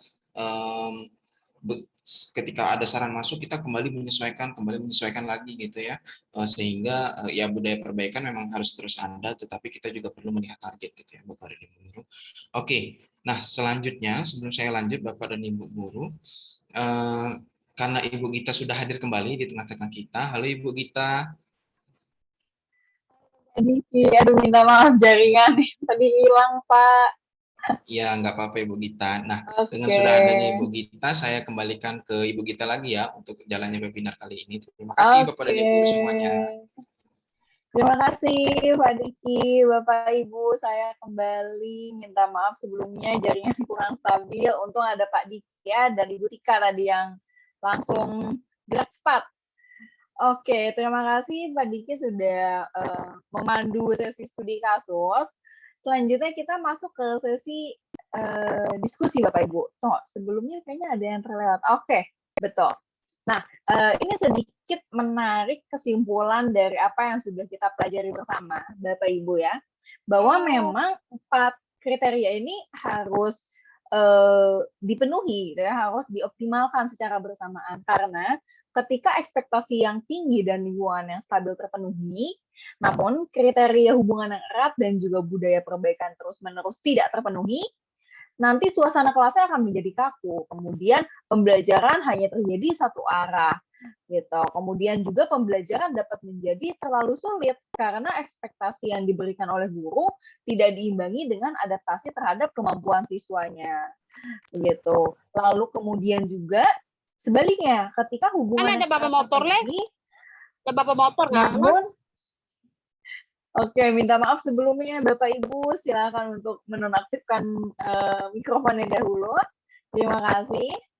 Oke, saya lanjut ya Bapak Ibu. Ketika hubungan yang erat dan budaya perbaikan terus-menerus ini terpenuhi, namun ekspektasi yang tinggi dan juga lingkungan yang stabil tidak terpenuhi, jadi hanya 2 kriteria yang atas nih yang terpenuhi ya Bapak Ibu, nantinya suasana kelas dapat menjadi positif, namun pembelajaran menjadi tidak terarah karena tidak ada keteraturan. Dan juga tujuan pembelajaran menjadi tidak jelas, begitu. Tujuan pembelajaran dan kurikulum pun dapat menjadi tidak tercapai. Nah, maka dari itu 4 hal ini harus diimbangi secara bersamaan ya, agar kita dapat menciptakan kelas dengan budaya yang positif, begitu Bapak Ibu. Oke, selanjutnya kita sedikit diskusi dulu Bapak Ibu. Saya punya 2 pertanyaan nih. Yang pertama, setelah barusan kita sudah belajar sama-sama tentang budaya kelas yang positif, apakah ada hal baru yang Bapak dan Ibu pelajari hari ini? Lalu kemudian praktik-praktik membangun budaya kelas apa saja yang akan Bapak dan Ibu terapkan di kelas? Karena tadi kan kita sudah sama-sama membahas ya, ada beberapa contoh, kemudian mungkin tadi ada beberapa ide nih dari Bapak Ibu guru yang lain. Kira-kira setelah ini apa yang ingin dilakukan ya oleh Bapak dan Ibu? Oke, 2 pertanyaan ini saya persilakan untuk Bapak dan Ibu jawab. Boleh di kolom chat, boleh juga raise hand atau open mic begitu ya, mikrofonnya dinyalakan jika Bapak dan Ibu ingin menyampaikan secara langsung. Boleh nih kita diskusi sama-sama Bapak Ibu.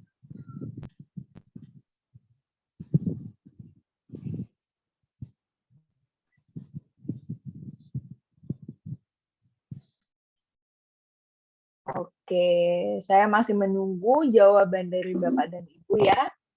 Apa ya kira-kira hal baru yang dipelajari, terus kemudian mau ngapain ya? Praktik apa ya yang ingin diterapkan begitu di kelasnya Bapak dan Ibu semua?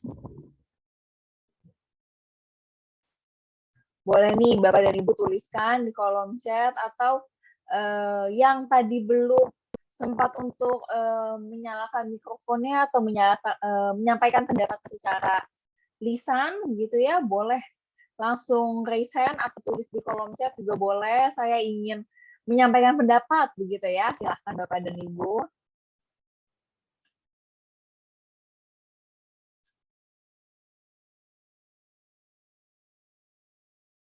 Oke, masih belum ada nih.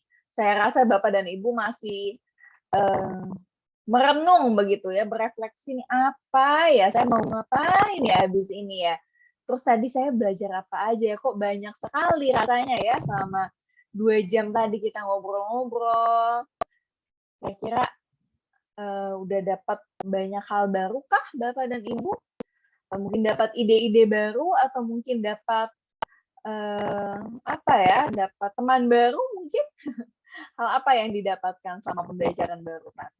Boleh Bapak dan Ibu yang ingin menyampaikan pendapatnya, silahkan nih Bapak dan Ibu.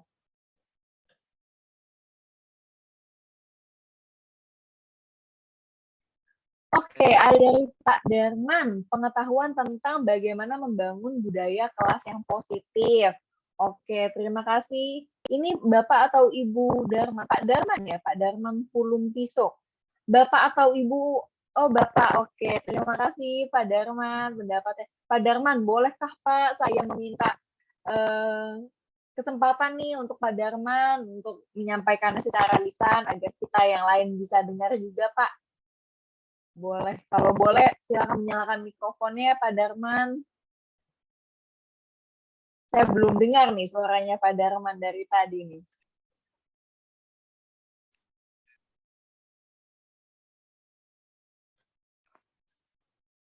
Halo, Pak Darman.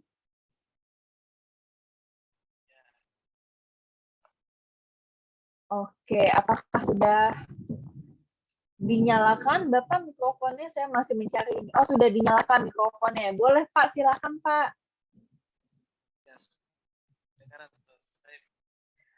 Minta maaf Pak, suaranya terdengar kecil sekali.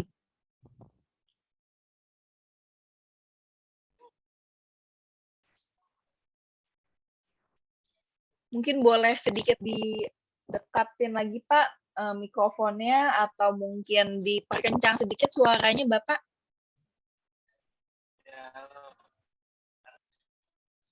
Iya, silakan Pak. Kalau saya saja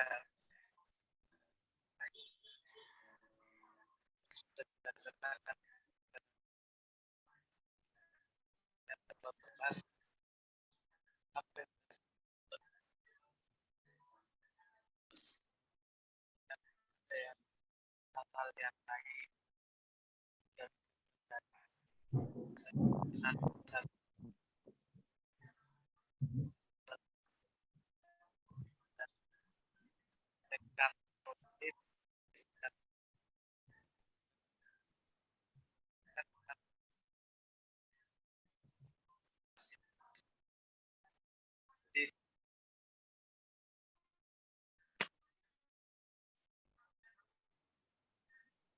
Halo Pak Darman.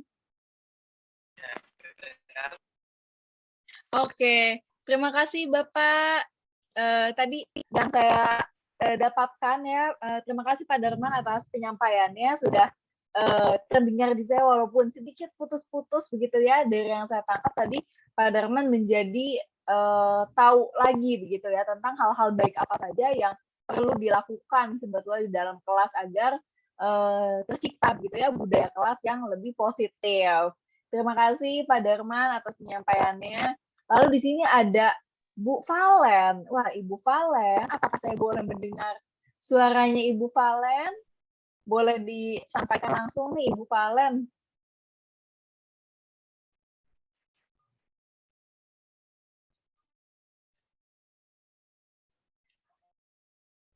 Halo Ibu Valen. Oke, sepertinya gambarnya tidak bergerak ya Ibu Valen ya. Oke, nampaknya jaringan terputus. Mungkin bisa dijelaskan lagi nih Bu, hal baru yang dipelajari apa saja ya? Oke, di sini ada juga dari Ibu Jarni, kemudian dari Ibu Elsie, belajar hal baru tentang membangun budaya kelas yang positif dalam mendidik siswa, membangun budaya kelas dan praktik yang saya akan lakukan di kelas adalah melakukan hubungan erat dalam kelas, membuat lingkungan yang stabil, melakukan ekspektasi yang tinggi, dan budaya perbaikan terus-menerus. Wah, jadi 4 kriteria ini ya, Ibu Jarni ya, ingin dilakukan di dalam kelas. Oke, luar biasa Ibu Jarni.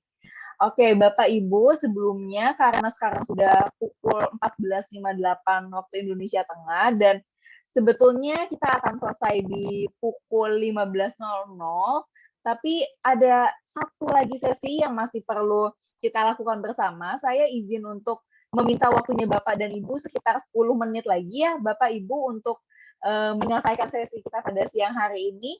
Apakah boleh Bapak Ibu sekalian? Boleh. Terima kasih banyak Bapak Ibu. Bisa ditulis lagi ya Bapak Ibu ya hal yang dipelajari di kolom chat. Oke, saya izin untuk melanjutkan slide-nya. Oke, luar biasa. Nah, sekarang kita akan masuk ke dalam pembahasan soal tryout ya, atau sedikit kuis nih soal tryout. Jadi Bapak dan Ibu nanti boleh tuliskan jawabannya di kolom chat ya, saya akan berikan waktu. Akan saya bacakan sedikit soalnya. Sebagai seorang guru PKM, Ibu Suci selalu memberikan kegiatan-kegiatan menyenangkan kepada siswanya di kelas, seperti mengajak siswa menggunakan baju daerah ketika hari kemerdekaan, dan memberikan kuis seru selama pembelajaran. Ibu Suci juga selalu terbuka jika siswa menghadapi masalah dan ingin bercerita kepadanya. Dalam mengajar, ia pun selalu memberikan tugas yang dipastikan dapat dikerjakan siswa. Jika siswa tidak bisa mengerjakan soal, maka Bu Suci akan memberikan siswa tersebut soal yang lebih mudah. Jika siswa memberikan masukan untuk jenis assessment, Ibu Suci akan mengakomodasi pendapat siswa dengan mengubah tugas sesuai jenis tugas yang sesuai dengan keinginan siswa, begitu ya. Nah, ilustrasi di atas menunjukkan bahwa Ibu Suci telah menerapkan keseluruhan kriteria budaya kelas yang positif. Oke, nah di sini kita punya 4 jawabannya Bapak Ibu ya. A, benar keempat kriteria budaya kelas telah diterapkan. B, salah karena Ibu Suci belum menerapkan kriteria lingkungan kelas yang stabil. C, salah karena Ibu Suci hanya menerapkan kriteria hubungan yang erat dengan siswa. D, salah karena Ibu Suci belum menerapkan budaya perbaikan terus-menerus. Oke, silakan Bapak dan Ibu dijawab nih. Kira-kira jawaban yang betul yang mana ya? A, B, C, atau D? Oke, saya melihat nih dari Ibu Siani, dari Ibu Selmi yang A, sudah benar, sudah benar. Dari Ibu Santri yang C, salah karena Bu Suci hanya menerapkan kriteria hubungan yang erat dengan siswa. Oke. A, C, rata-rata A, C. Tidak ada ini Bapak Ibu yang jawab B ataupun D. Oke, Ibu Yanti akhirnya menjawab D ya, salah. Karena Ibu Suci belum menerapkan budaya perbaikan terus-menerus. Oke, ada lagi Bapak dan Ibu jawabannya yang mungkin belum ditulis di chat nih, silakan. Oke. Oke, kebanyakan jawabannya A dan C ya. Oke, saya langsung kasih tahu jawabannya ya. Apa kira-kira yang tepat ya jawabannya? Oke, sayang sekali Bapak dan Ibu, jawabannya itu yang benar adalah poin B.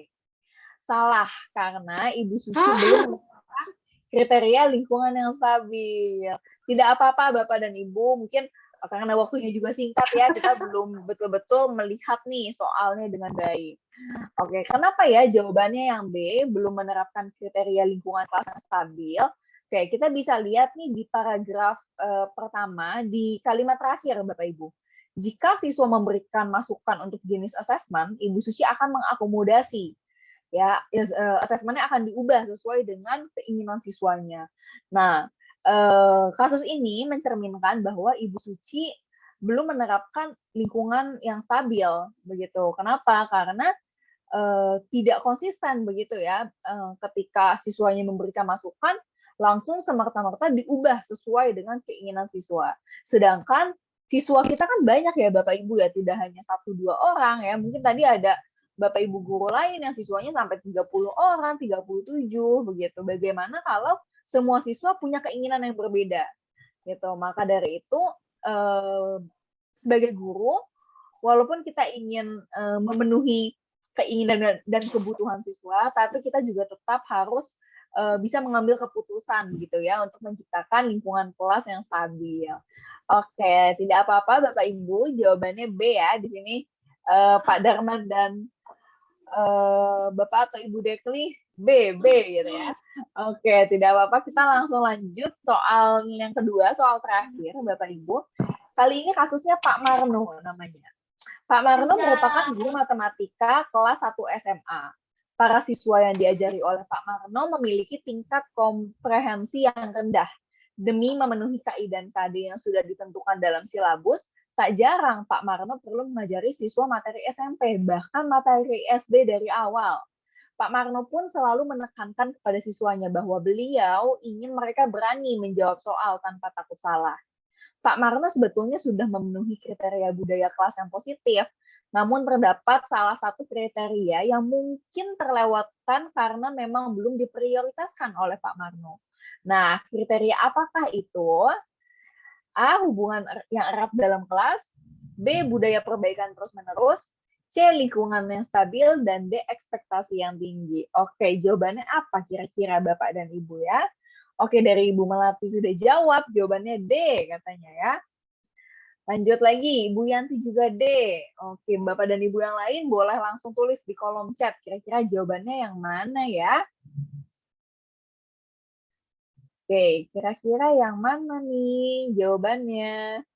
Saya sudah melihat jawaban B, C, D, belum ada yang menjawab A ya, Bapak dan Ibu. Oke, kira-kira apa ya jawabannya ya?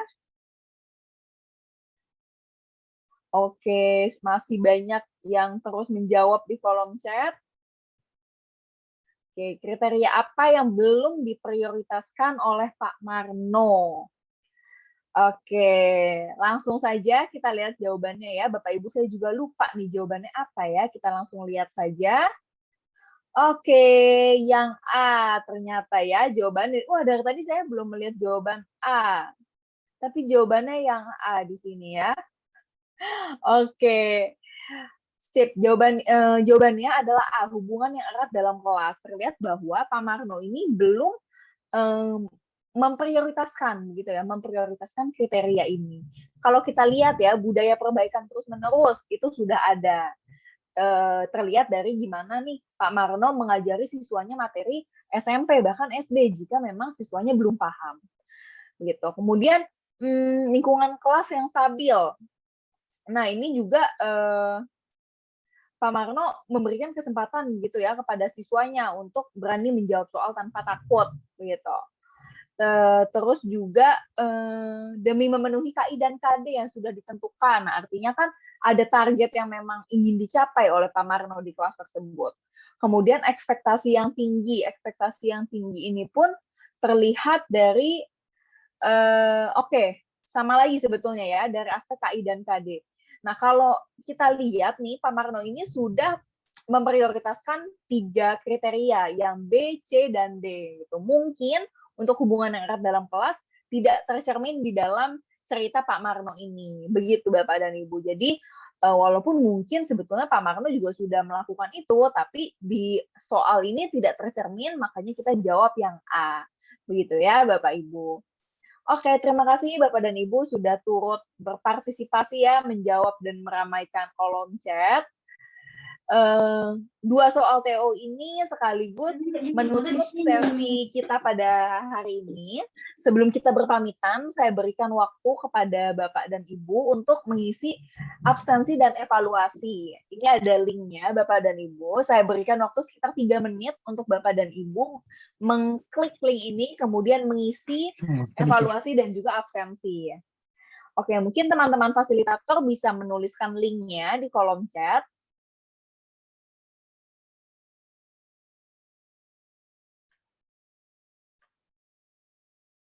Oke, sebentar ya Bapak dan Ibu. Silahkan dituliskan teman-teman fasil di kolom chat. Siap. Oke, terima kasih. Sudah ada Ibu First yang membagikan linknya. Jadi Bapak dan Ibu bisa langsung klik linknya. Lalu saya akan tunjukkan tampilannya ya Bapak dan Ibu. Oke. Nanti ketika Bapak dan Ibu membuka link tersebut akan muncul tampilan seperti ini Bapak Ibu ya, di HP atau di laptop Bapak dan Ibu, absensi dan evaluasi webinar. Nah, pertama Bapak dan Ibu harap menulis nama lengkap Bapak dan Ibu semua tanpa gelar ya. Jadi ditulisnya tanpa gelar nih Bapak Ibu. Ya. Terus kemudian pilih Bapak dan Ibu berada di kelompok belajar mana. SDA, SDB, SDC, SDD, atau kelompok SMPA atau SMPB. Ya, langsung diklik saja. Terus kemudian pilih webinar yang diikuti. Nah, untuk hari ini kita mengikuti webinar pedagogik membangun budaya kelas. Jadi, pastikan Bapak dan Ibu memilih opsi yang kedua ini ya. Yang webinar pedagogik membangun budaya kelas. Jangan sampai nih Bapak dan Ibu pilih yang lain. Nanti absennya di sesi webinar yang lain jadinya ya. Oke, silakan langsung diisi Bapak dan Ibu. Pastikan tidak salah mengisi pilihan sesi webinarnya. Oke, dan berikutnya di bawah Bapak dan Ibu bisa menilai aktivitas kita hari ini dan juga penyampaian materi saya pada hari ini. Begitu. Oke, saya berikan waktu sekitar 3 menit ya, berarti sudah sisa sekitar 2 menit lagi ya Bapak dan Ibu.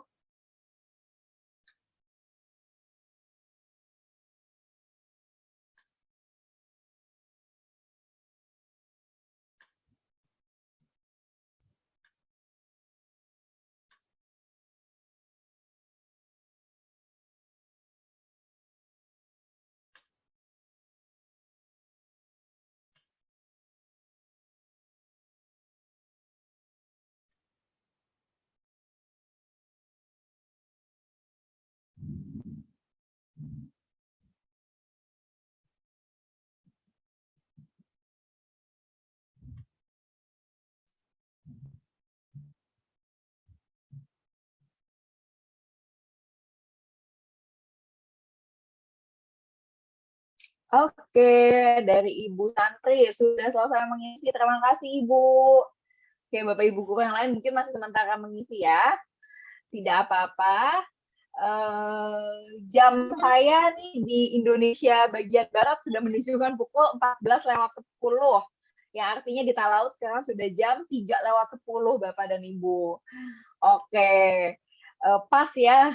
Kita harus menutup sesi kali ini, tapi izinkan saya untuk berfoto dulu sama Bapak dan Ibu guru ya sebelum kita berpamitan nih Bapak Ibu. Nanti yang belum mengisi absensi dan evaluasi bisa dilanjutkan setelah sesi ini. Sekarang mungkin kita masuk ke sesi foto bersama dulu. Bapak dan Ibu bisa menyalakan kameranya dan saya ingin minta bantuan dari Ibu First nih untuk memandu sesi foto bersama kita. Silakan Ibu First. Baik, terima kasih Mbak Gita. Oke, baik Bapak dan Ibu Guru, mungkin yang belum menyalakan kamera, boleh dinyalakan terlebih dahulu nih kameranya. Kebetulan hari ini kita ada 2 slide ya Bapak dan Ibu Guru, nanti mungkin senyumnya boleh ditahan nih, supaya kita bisa lihat. Sebentar. Oke, Bapak dan Ibu Guru, kita sudah bisa mulai ya sesi fotonya. Saya hitung dalam aba-aba ketiga nih Bapak dan Ibu Guru. Boleh gayanya terserah, yang penting harus senyum nih Bapak dan Ibu Guru. Boleh 1, 2, 3. Sebentar, kita lanjut bagian kedua. Sebentar Bapak dan Ibu Guru.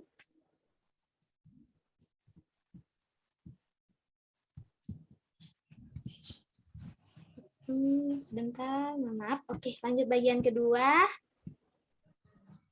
1, 2, 3. Baik, sudah selesai Mbak Gita. Saya kembalikan ke Mbak Gita. Terima kasih. Oke. Kembali kasih. Terima kasih Manambo-Nambo. Oke, terima kasih Ibu First. Terima kasih. Terima kasih. Oke, dengan berfoto bersama, Terima itu kasih. adalah sebagai tanda bahwa sesi kita telah berakhir. Tapi karena tadi kita sudah membuka dengan doa, Bapak Ibu, mari kita sama-sama berdoa untuk menutup sesi pada siang hari ini. Berdoa menurut agama dan keyakinan Bapak Ibu masing-masing. Berdoa dipersilahkan. Terima kasih.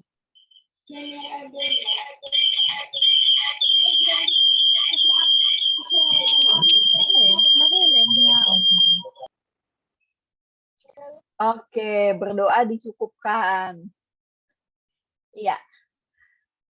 Terima kasih Bapak dan Ibu sudah menghadiri sesi webinar Pedagogi 2 Susulan pada hari ini.